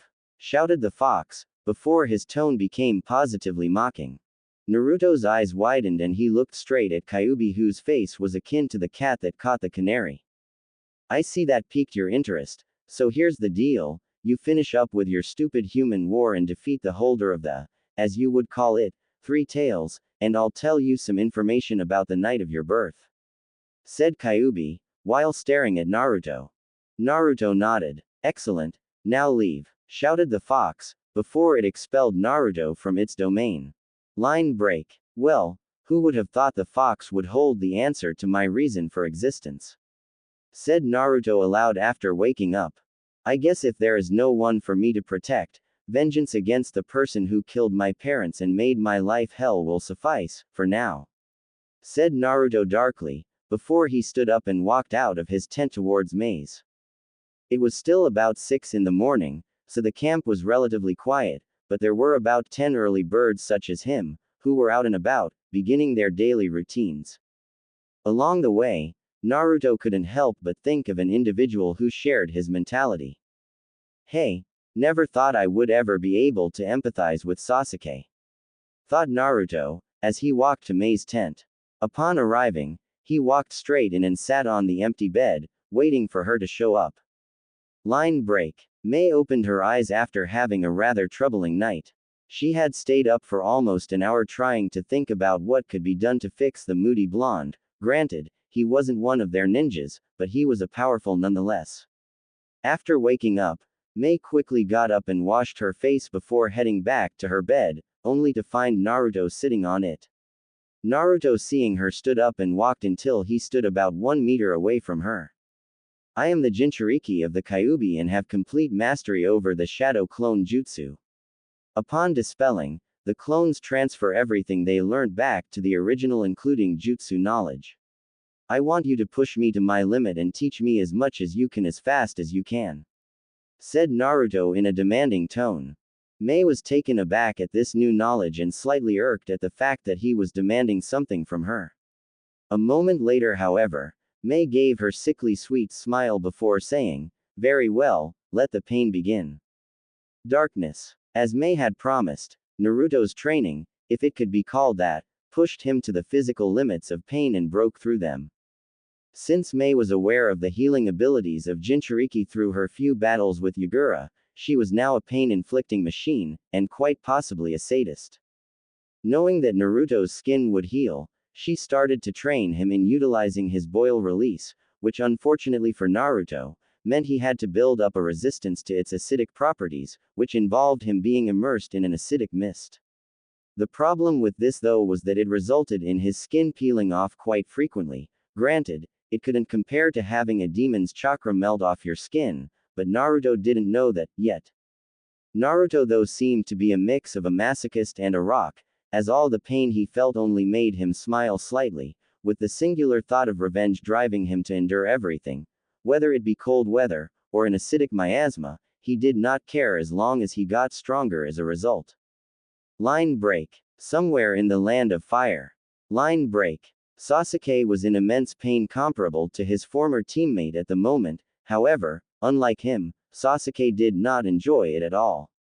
Having taken a special pill from a group which called themselves the Sound 4, Sasuke's world erupted in agony, with a searing pain burning through his neck from his cursed seal, while his lungs and heart seemed to be constricting and shrinking, causing his pain to double tenfold.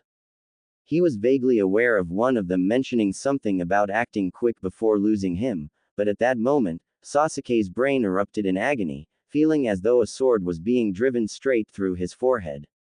He was unaware that someone had picked him up and placed him in a strange box, as his heart was beating erratically. After a moment, his heart stopped beating and Sasuke collapsed.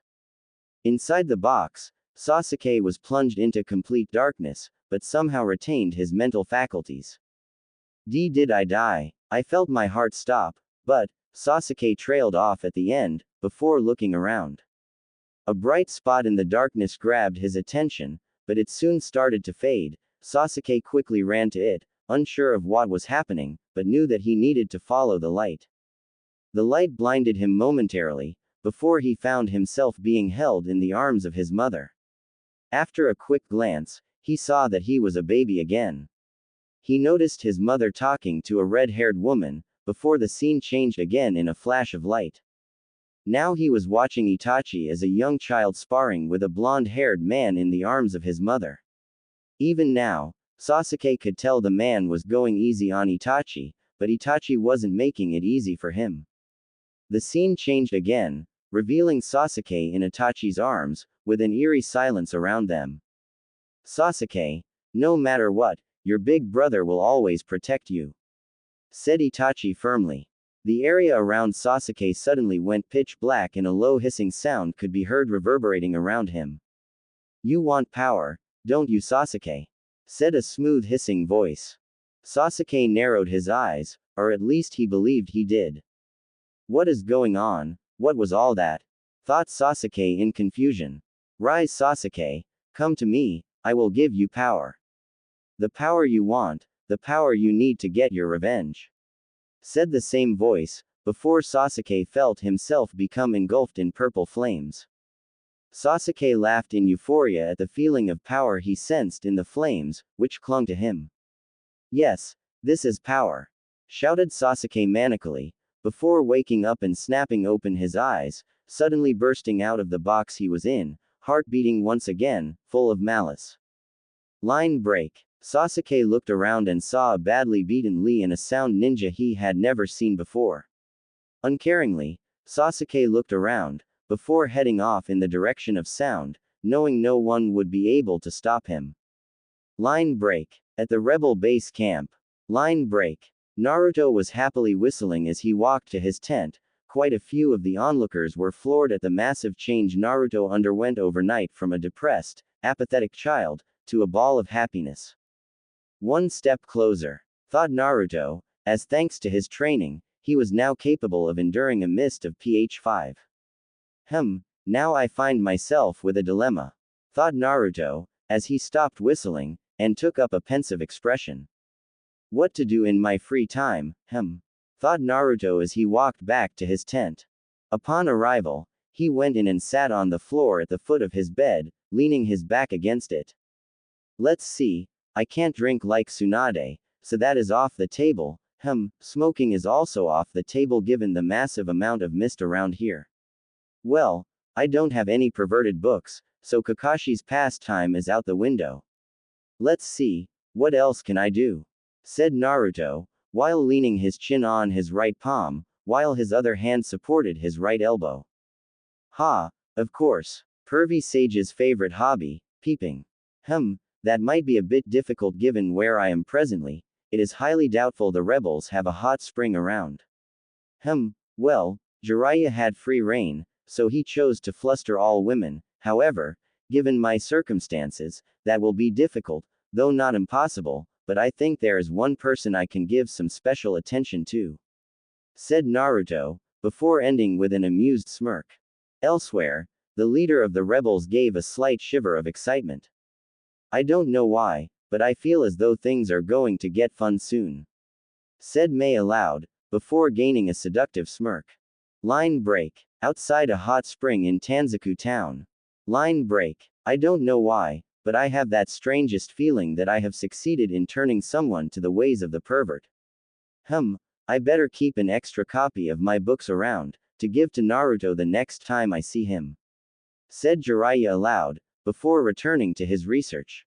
Line break. The next day. Line break. Naruto woke up eagerly anticipating the day, as this day would be the day Naruto put his new method of entertainment to the test. He decided to grab 2 bananas and an orange for breakfast. He peeled the orange with a kunai and walked to his usual training area while slicing off and eating pieces of it. By the time he had arrived at the damp training ground, he had already started eating his first banana. He waited patiently, knowing that Mei would be by soon. Line break. Mei woke up at her usual time of 6 sharp in the morning as always, before going through her usual morning activities. While getting ready, she pondered the new changes to her temporary solitaire. Having such a rapid change in mentality was never a good thing in Mei's experience, as it hinted at a lack of mental stability.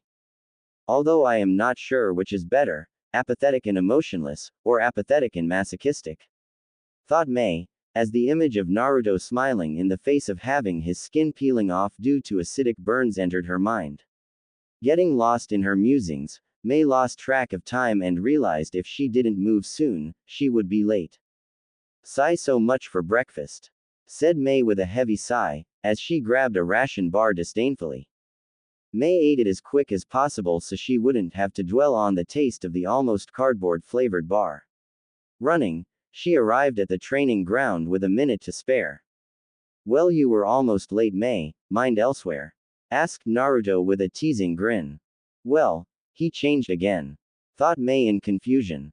"Sorry about that, but I still made it on time," said Mei with her characteristic smile. "True. You did. Here, catch," said Naruto, as he threw something at Mei, which she quickly caught before looking at it. "A banana?" questioned Mei in curiosity. I figured you might be hungry," said Naruto with a slight smirk, as he said hungry. Now Mei wasn't a fool. In her 20-so years of life she had become a person who was quite adept at reading people's motives.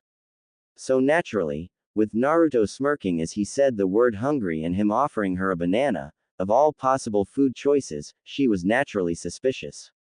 In addition, her teasing nature was not a front, as she had a good idea at what Naruto was implying with both his words and actions.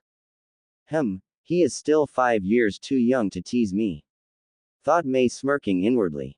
"Why thank you, I indeed had to skip breakfast today," said Mei, as she peeled the banana. Naruto waited with a face of stone, while inwardly jumping with playfulness. "Almost," thought Naruto, as Mei brought the banana to her lips. She slowly slid it into her mouth to about half of its total length before Naruto formed a one-handed seal behind his back while channeling ice chakra, which caused the banana to turn to ice, shocking Mei at the sheer coldness while also sticking to her mouth. My Mei, you certainly are eager this morning," said Naruto happily. Mei had not expected him to freeze the banana, but his voice brought her back to her senses. She started pooling boil-release chakra in her mouth, before releasing it around the banana, causing it to literally dissolve right before Naruto's eyes. "Oops, seems like it couldn't survive my mouth," said Mei with a smile, while closing her eyes.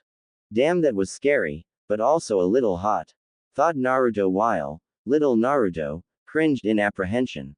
All around the world, little men shivered for their poor comrade. Mei opened her eyes to see him smirking slightly, which puzzled her, as most men would have been at least a little scared from her display. "So can we get started now?" asked Naruto in a bland tone. "Certainly, prepare yourself," said Mei, before making the horse seal and releasing a swath of acidic miasma from her mouth, which enveloped Naruto. Initially, it was only a slightly acidic mist, not more corrosive than acid rain, but May was slowly, but steadily, dropping the pH from just under 7 down to 6 and finally 5. At this stage, May looked at Naruto and was slightly surprised to see that he was completely unharmed. Lower, said Naruto in a level tone. May initially hesitated, but remembered that Naruto did need to get used to lower pH levels, so she dropped it down to 4. The now 10 times stronger acidic mist started to cause Naruto's skin to turn red in irritation from the acid.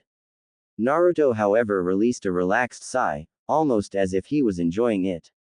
So have you ever tried to release this type of chakra from other parts of your body than your mouth? Asked Naruto. Is he teasing me again? Thought May, but looking at Naruto's face, it only showed genuine curiosity. No, as if it isn't released properly, it can corrode through skin and bone. Said May after a while. That is a shame. Thought Naruto, before saying lower again.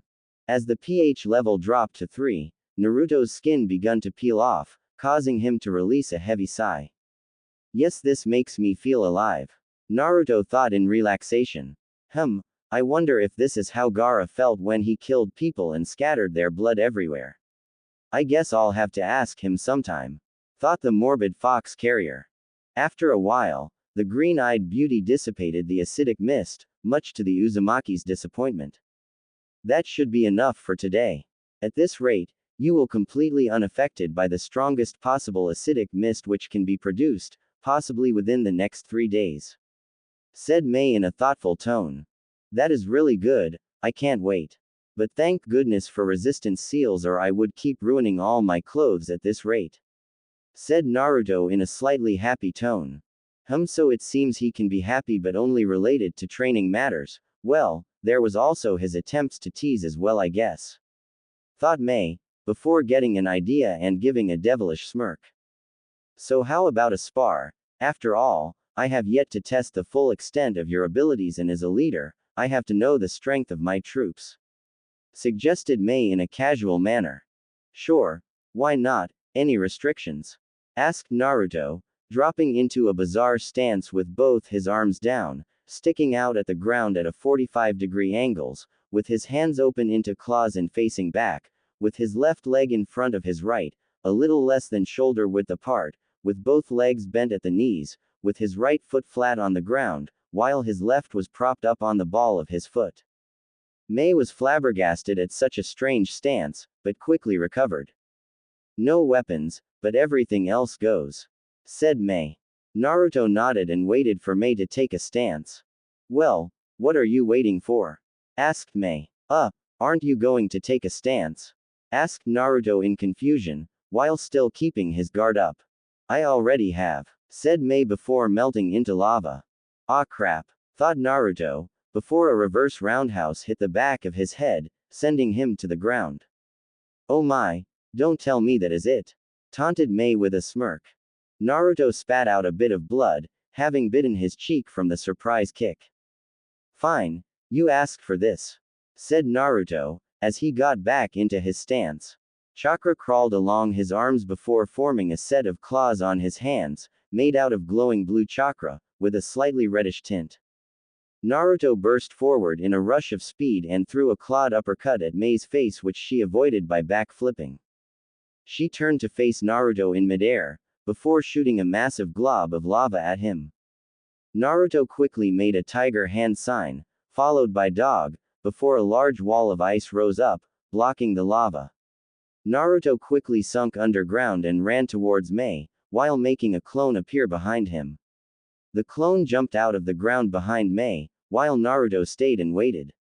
May made a few quick hand signs and shot 3 water bullets at the clone, dispelling it, before slamming her hands on the ground, causing the earth to split, revealing Naruto. Nice try, but did you forget I've already stopped you when you tried this before? Said May with a smile. Well, have you seen this before? Asked Naruto, before turning away and launching wind style. Great breakthrough which propelled him at May, while the chakra on his hands was replaced with wind-natured chakra. Two quick claw thrusts in Mei's right sleeve and clothing around the right side of her stomach was torn to shreds, with Mei barely dodging in time as blood dripped down her right forearm. Mei was angry. Not for the reason of some kunoichi, as her clothing had been damaged. No, Mei was not a person who cared for such trivial and pointless things. She was angry because not only had she been caught off guard by such a simple trick, but by someone who was a genin, while she was supposedly a cage-level ninja. Mei's pride would not allow this. Mei made the horse seal and dropped her mist down to a pH of 1, before releasing it around the area, trapping Naruto within the 10-meter area not taken up by an acidic mist. Boil style. Acid spears, said Mei while holding the horse hand sign.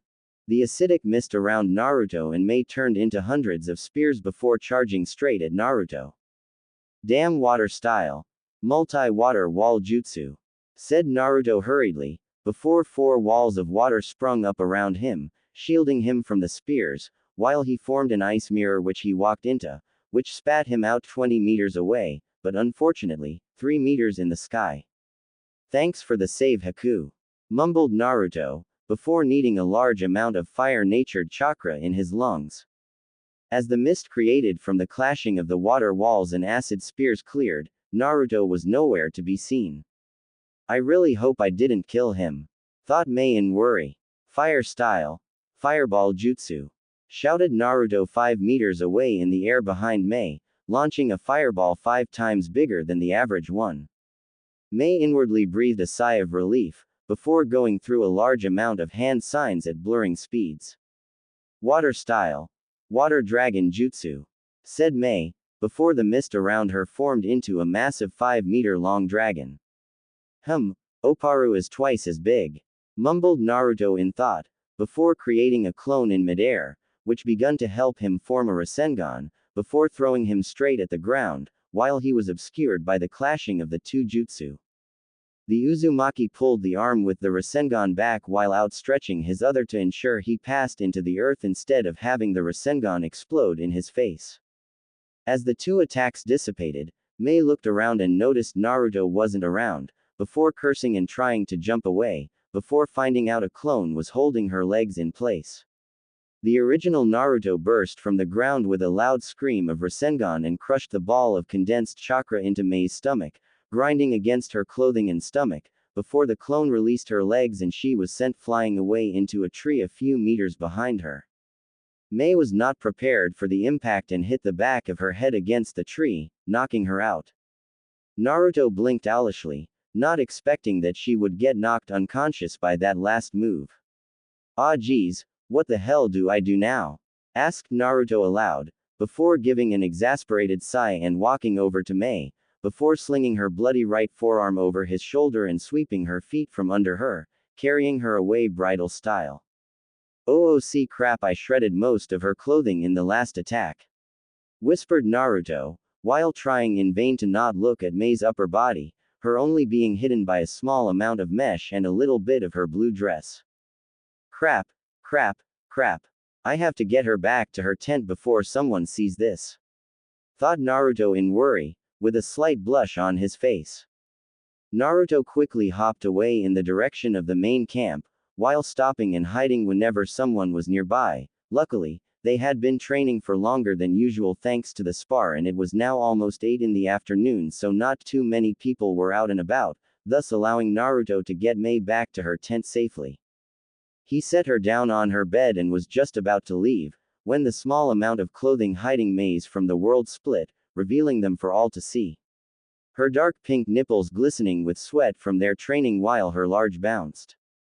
Naruto stood there in shock for 5 seconds before realizing exactly what he was looking at, before he developed a small blush, before a large blush quickly replaced it and he was sent flying back with a bloody nose and a stupid grin.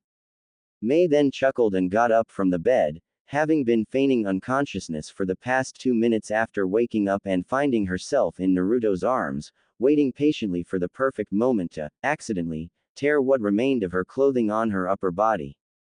Mei walked over to him and patted his face condescendingly.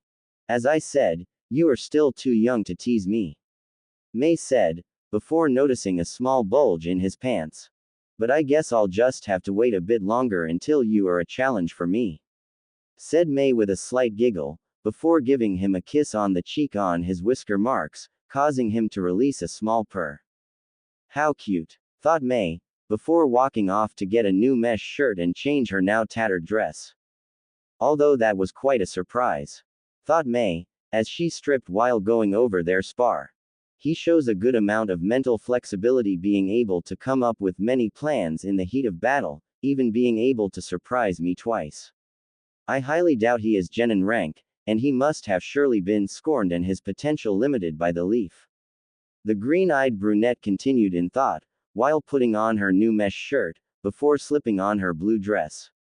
Oh well, their loss is our gain, thought May, before draping Naruto's left arm over her shoulder and using a body flicker to get him back to his tent. As she attempted to set him down on his bed, something squeezed her left. May's head mechanically twitched until she was staring down at whatever had groped her and saw Naruto's left hand. May, seeing his stupid grin, gained another bright idea and set him down and took off his shirt and pants along with his sandals before stripping herself of her dress, high-heeled sandals and shin guards, along with her mesh top, leaving her in only her shorts and mesh leggings, which reached down to just above mid-thigh and over her knees respectively. She then got under his covers with him on his right and cuddled up against him. May gave a small yawn as she rested against Naruto. Thanks to Naruto's growth spurt from his training with Oparu, she was able to comfortably rest her head on his chest, as they were both more or less the same height. "This feels nice," mumbled May, before Naruto unknowingly pulled her closer. "Yeah, nice," said May before falling asleep. Line break. Naruto slowly opened his eyes the next morning and yawned. He went to stretch his arms, but found his right arm was pinned down by something. "Alright, remain calm, what was the last thing that happened yesterday?" thought Naruto, before remembering he had passed out from a nosebleed. "Darn, didn't think I was a pervert, although I guess between Iruka, closet pervert Ebisu, porn reading Kakashi and the old man, as well as the self-proclaimed super pervert Jiraiya, writer of said porn and master peeper, I was doomed to become a pervert," mumbled a disgruntled Naruto. "Wait a minute, that still doesn't explain what is pinning my right arm down," thought Naruto, before slowly turning his head to the side and seeing May there, curled up against his chest, sleeping peacefully. While on the outside Naruto had a face of stone, internally, what the hell is going on? He was very surprised. May moved a little in her sleep and Naruto felt something amazingly soft along his bare chest. Wait a minute, bare chest, thought Naruto in apprehension, before lifting up the cover a little and seeing that he was topless, but on top of that, May is topless in my bed, thought a greatly surprised and slightly worried Naruto. "Okay, now is the big moment, check you are still wearing pants," thought Naruto calmly. He slowly reached down and felt his two legs. "Okay, no pants, but I still have underwear, why did I just feel a third leg?" thought Naruto, having brushed a smooth leg on his way back up. "Is she?" thought Naruto in confusion instead of apprehension, now that the initial shock of waking up with May next to him had worn off. Naruto raised the covers once again and received a view of May's hourglass figure and thankfully, shorts and mesh pants. Oh man, phew, I do not want to be a dad at the age of 15. But wow, she is absolutely perfect, thought Naruto in awe, going over May's figure in his mind. Now this brings up the more pressing matter, why is she in my bed almost? Naruto pondered. Naruto's musings stopped when he felt his right leg and hand become enveloped by a pair of warm mesh-covered thighs. Screw it, who cares, I am going to savor this, thought Naruto, before wrapping May's body closer to him and going back to sleep. Once Naruto had fallen asleep, May opened up her left eye and looked at Naruto in surprise. Well, he certainly got comfortable fast, thought May in amusement, before hugging onto Naruto again and following his example, before going back to sleep for another hour or so, since it was only 5 in the morning. Line break. After that day, May tried her best to have as much contact with Naruto as possible without arousing suspicion from any other parties, doing things such as sneaking up on him and pressing her on his back, or, accidentally, falling on Naruto during spars or free time. Naruto enjoyed the contact, but was a little confused about the rapid change in Mei. Line break. From some reason, Jiraiya suddenly cried in anguish at the feeling of someone being oblivious to a hot woman's advances. Line break. 2 weeks after the incident of Naruto knocking out Mei in their spar and somehow waking up with her the next day, another attack was planned on one of Yagura's main bases. The rebels' main base was in the south, so they planned to attack Yagura's stronghold to the south, as it would give them access to the village itself. Yagura in total only had a total of 18 bases.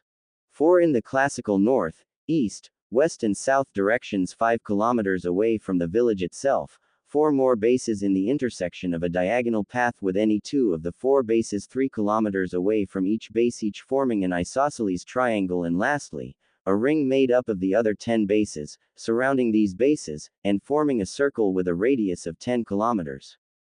In total, the rebels had taken out 8 of these bases, 2 on the eastern part of the ring, 1 on the western part of the circle, and the remaining 5 from the south, southeastern and southwestern part of the ring, as well as the 2 bases which formed the isosceles triangles with the main south base.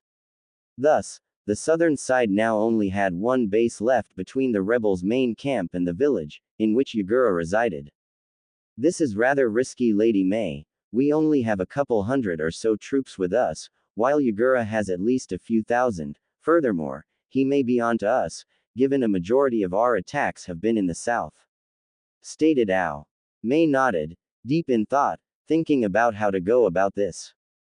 True, you do make a good point, Ao. We really are being stretched thin. However, we have been successful so far and I do believe we can be so again, but at what cost? Said Mei rhetorically. Well, I just might have an idea, although it is quite risky. Chimed in Naruto, who had been sitting off to the side, on a table, while Mei, Ao, and a few other high-ranking Junin were discussing their plan of action. Oh, do tell, said one of the Junin apathetically. One of the Junin next to the one who had just spoken nudged him sharply with his elbow before speaking. Hey, you know it was only thanks to him that we were able to take the western base without any casualties on our part. Well, that aside, I do have an idea, which very well may end this war within the month. Said Naruto, drawing incredulous stares from all in the tent. Ridiculous. This war has been going on for 5 years and it has taken that long just to get this far, ending the war in a month. Preposterous. Shouted Amayuri Ringo, one of the few remaining members of the 7 ninja swordsmen of the mist, before coughing a bit. Believe me, it by no means will be easy, rather, it will be the most difficult battle of your life. However, given our numbers and Yagura's forces' recent movements, it is the best course of action to bring about a decisive finish. Said Naruto firmly. What is this plan of yours? Asked Ao, staring at Naruto intensely. I will lead a small contingent of troops around Yagura's bases until we arrive near his northern bases. We will take the base and allow a few survivors to report back that the leader of the alliance and the last remnants of the 7 ninja swordsmen of the mist attacked. Said Naruto, before he was cut off by incredulous shouting. Lady Mei, surely you can't be thinking of going along with this, it is a death trap. Stated the same Junin who had spoken apathetically before. That is enough, Hiroshi, I thank you for your concern, but I haven't even agreed to the plan yet. Said Mei, with her trademark smile, causing Ao to back off unconsciously. In any case, I never said Mei herself would carry out the attack, did I?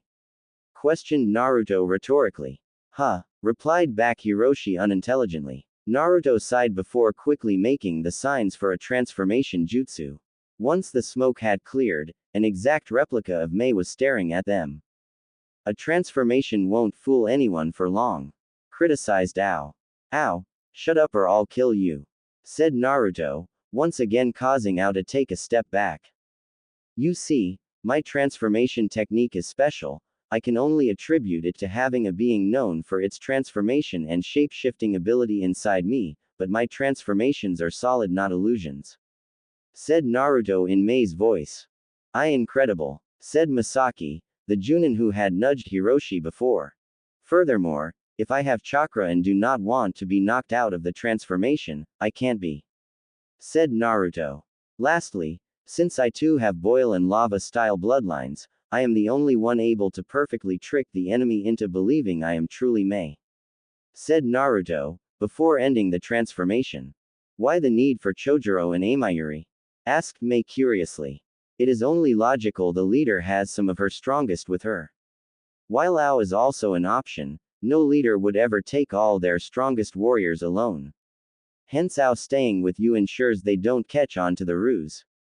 Explained Naruto. What makes you think you can take out their base all by yourself? We had to fight tooth and nail to get even this far. Asked Amayuri.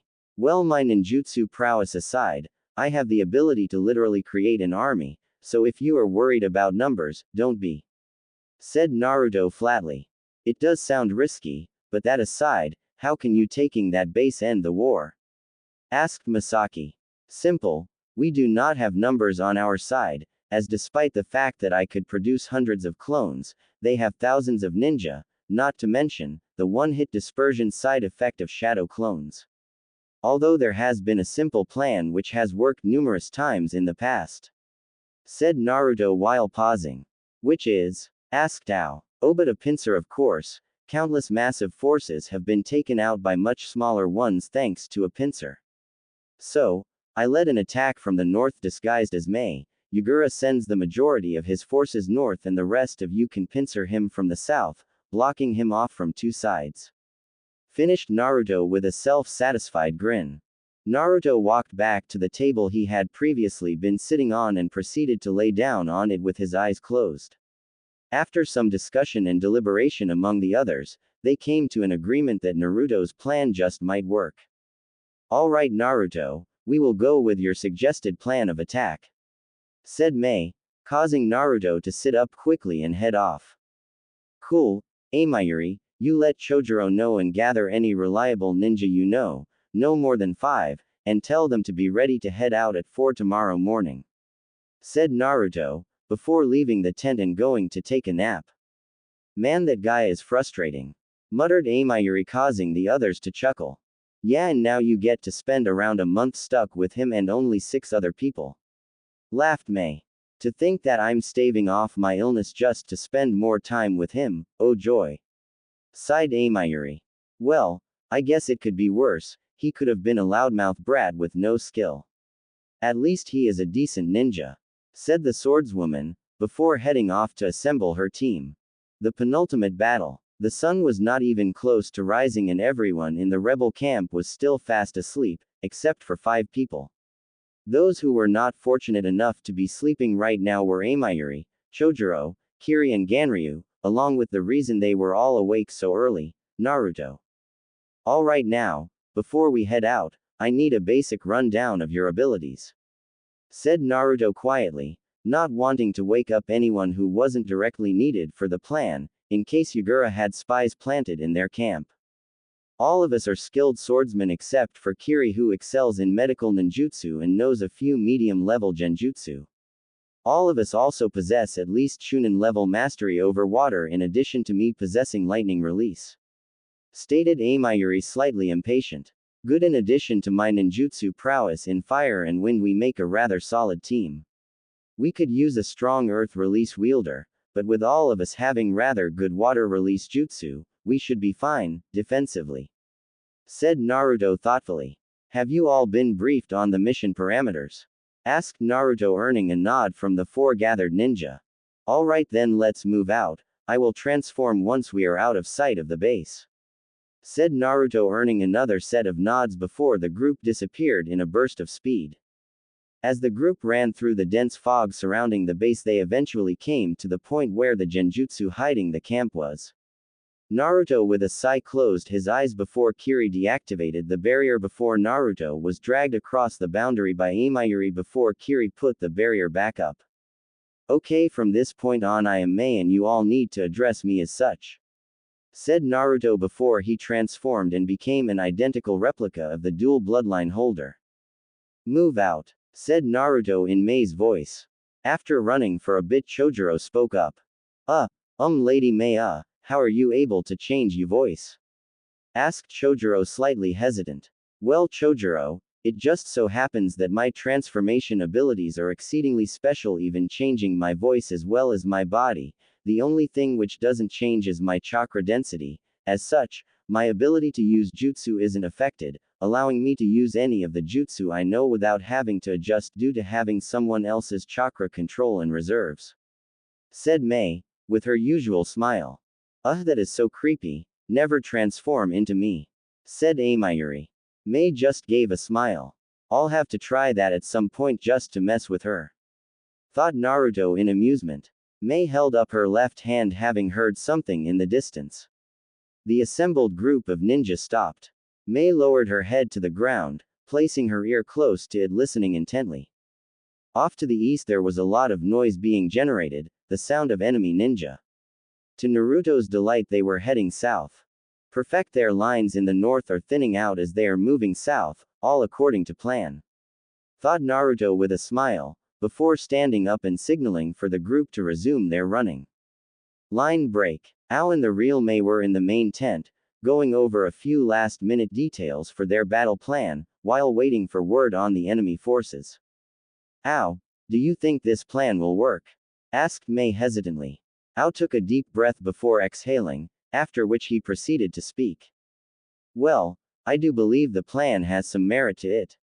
To Naruto's credit, pincers are rather successful, having been able to cause the downfall of armies 10 times bigger than the one we are currently facing, but, paused Ao, gaining a thoughtful look. But, what is it? Asked May anxiously. There are a great deal many factors unaccounted for, leaving me uneasy. Finished Ao. Such as, probed May. Such as how many troops will actually head back north, once Naruto, disguised as you, is spotted. What if none of the troops head north and instead Yagura himself makes an appearance, and what about the reverse of that? In addition to this, how do we know the east and west forces are not doing something similar to us now in Pinsurus as well? The plan, if everything goes according to plan, should work. However, I am uneasy about all the unaccounted variables. Finished Ao with a small sigh. May thought deeply on everything Ao had just said. If that is the case, why did you let them carry out this plan? Asked May, curious of why Ao would go along with such a plan. As I said, the plan itself has merit and can potentially win this war. I am just slightly uneasy at how much is being left to chance. Said Ao, just before a messenger entered the tent and knelt. Lady May, Lord Ao, we have just received word from out spies that the forces to the east are heading in this direction while the western forces are heading into the center of the village, fortifying its defenses. Said the messenger quickly. Excellent, thank you for the update, you are dismissed now. Said May with a kind-hearted smile, as the messenger bowed and left. This is good news, said Ao, looking over a map of the land of water. If Naruto can do his part, this plan might just work. Mumbled Ao. Line break. After a while of running and dodging any of Yagura's ninja, they finally reached an area uphill of the base they were going to invade. Okay, this is how it is going to work. We need to ensure at least half of the ninja here are taken out, either dead, or unable to move. Also, make a point of striking down some messengers, but ensure at least 3 remain for each direction. This will ensure all points, east, west and south, receive word that we are here, but doesn't make it look as though we wanted them to escape. Anyone who doesn't flee after half the ninja are taken down, are to be killed. This will lower their numbers for later. Understood, said May, getting a nod from the other 4 ninja with her. Amayuri, when I finish speaking, wait exactly 30 seconds for the rest of us to get into position, before throwing a lightning ball directly at that large, thatched building, at which point, I will launch lava around the east side of the base to further throw their ranks into disarray. After I launch my lava, Kiri, you will need to cast a double false surrounding genjutsu around Ganryu and Chojuro, making it so everyone affected sees them 10 meters to the left of where they actually are. Ganryu and Chojuro, you need to be the ones who begin to cut them down. I doubt the genjutsu will buy you more than 5 seconds of time, 10 if they are confused enough, so after 6 seconds, I will charge in and reveal myself. When they panic, all hell breaks loose, kill all in sight, ensuring only the bare minimum of survivors escape. Now, move out, said Mei before Kiri, Ganryu, Chojuro and Mei left, leaving Amayuri alone. The kid isn't too bad at coming up with strategies, plus he does take things seriously when he needs to. Not a bad mindset for a brat, thought Amayuri, contemplating the recently turned 16-year-old ninja and his strange personality as she counted down to 0. 3, 2, 1, go, whispered Amayuri, before generating a tennis ball-sized sphere of lightning in between her kiba blades, before launching it, causing the roof of the building it struck to catch on fire. We're under attack, it must be the rebels, shouted a ninja, who ran out of the building. Lava style. Lava wave, shouted Mei from a rocky outcrop near the base and spat a 10-meter-long wave of lava out. It's their leader, impossible, shouted another ninja, who quickly turned around, hearing fellow comrades being cut down. Chojuro and Ganryu were advancing slowly, but steadily. Ganryu cut down his foes swiftly and without mercy, as Chojuro caused his Haramakare to form into a hammer made of chakra, which blasted ninja away in their dozens. Surprisingly, the genjutsu lasted a full 12 seconds, before someone noticed it and dispelled it, which had given Mei 6 seconds of time to spread her mist out around her immediate area. Lava and boil release and swordsman with the famous 7 blades of our land, it must be her, the rebel leader.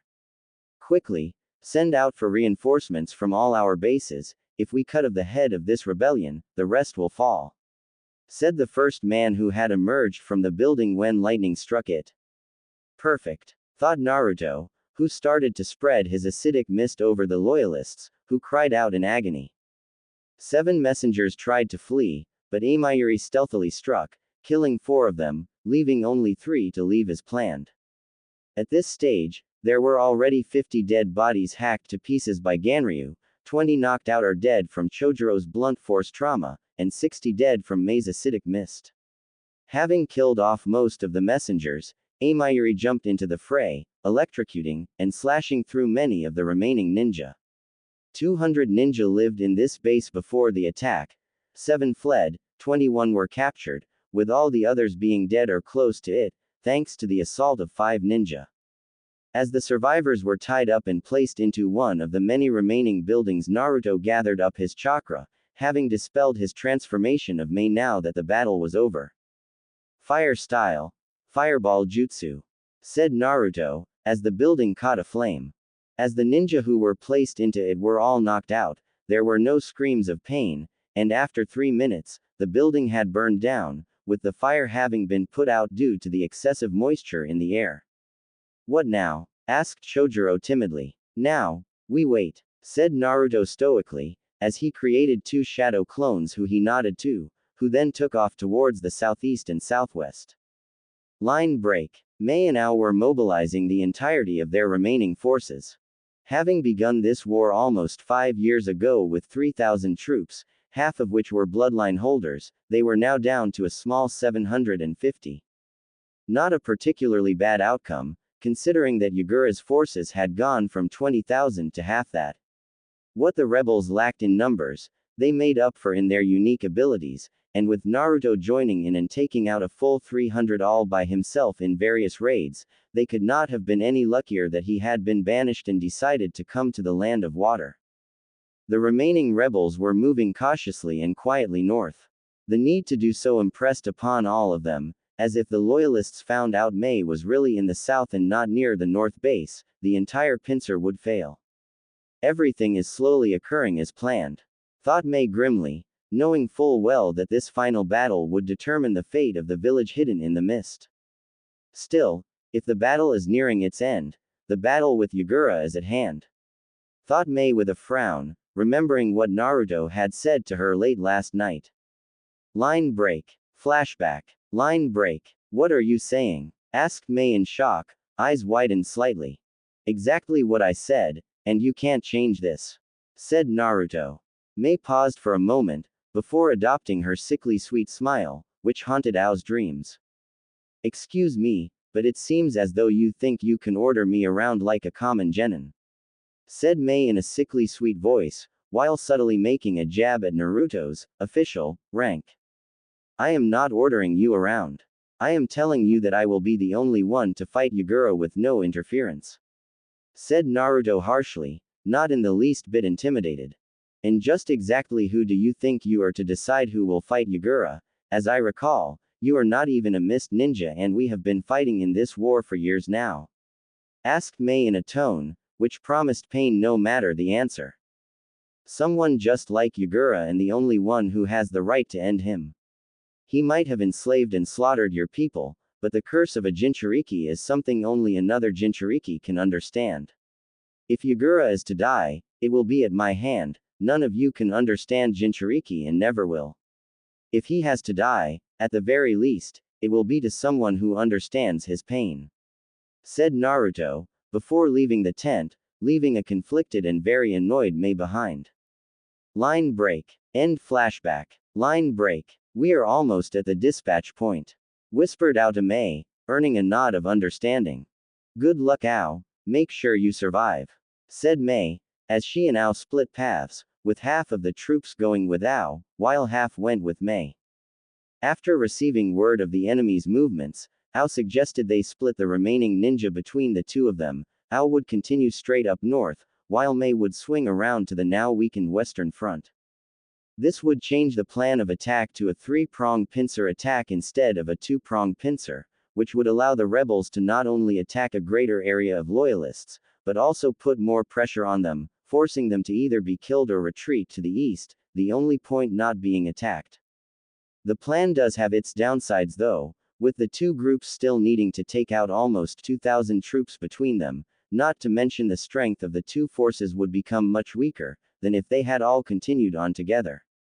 At the very least though, capturing would suffice. After all, killing every mist ninja in existence not on the side of the rebels would make recovering from this terrible ordeal almost impossible. Line break. Lord Yagura, our northern base has been attacked and destroyed by none other than the rebel leader Mei Terumi, said a kneeling Chunin loyalist, who had just received the information from a messenger. A man of diminutive stature wearing a cloak stood up and walked to the right side corner of the room, where he picked up a peculiar staff off a small bookshelf. He strapped the strange staff, which seemed to have a flower growing out of it, onto his back, and walked near the Chunin, before tapping him lightly on the shoulder, causing him to look up. Come, today this pointless war ends, said the fourth Mizukage, who was prepared for the final battle for Kiri, for better or for worse. Line break. How much longer do we need to wait here? Asked Amayuri to their group leader, whose eyes had been closed for the past 30 minutes. Naruto sat there in silence, before he twitched imperceptibly, as he felt the memories of his clones return to him. Mei and Ao have split and are attacking from two separate fronts, risky, but if they can manage, it will be of major assistance to the battle. Ah, and there it is, the chakra of the Sanbi, although it feels controlled in a way, unnatural of a tailed beast's chakra, going off the feeling of mine and Gaara's. Even after Gaara learned to block out Shukaku, I could still feel the erratic nature of the tailed beast's chakra, thought Naruto, pondering just what exactly this meant. We leave now, said Naruto, as the group quickly stood up and took off in the direction of battle. Soon this battle will be over, then, I can get started, thought Naruto as they ran along the ground quickly, excited, but also slightly wary for battle. Line break. It is time to end this foolish battle once and for all, do you not agree, Sanbi? Thought Yagura questioning his host. Yes, it will all end soon, replied a voice much too gentle to be the voice of a tailed beast, but Yagura seemed not to notice or care. Soon, I will cleanse mist of these impure genetic scum and restore glory to the village hidden in the mist, thought Yagura in excitement. To think this fool managed to become a cage, but never noticed himself, or his beast being subdued, thought the voice in Yagura's head, eager to see the fruits of his labor. This village has only experienced a taste of hell, thought the voice, trailing off ominously. Lord Yagura, our forces are being attacked from the south and the west, reported a messenger, as they all ran northwards. It is of no consequence, the leader is north, and once the leader is killed, the rest will fall. Replied Yagura stoically. But my lord, May Terumi is in fact leading the attack on our western front. Said the messenger in worry.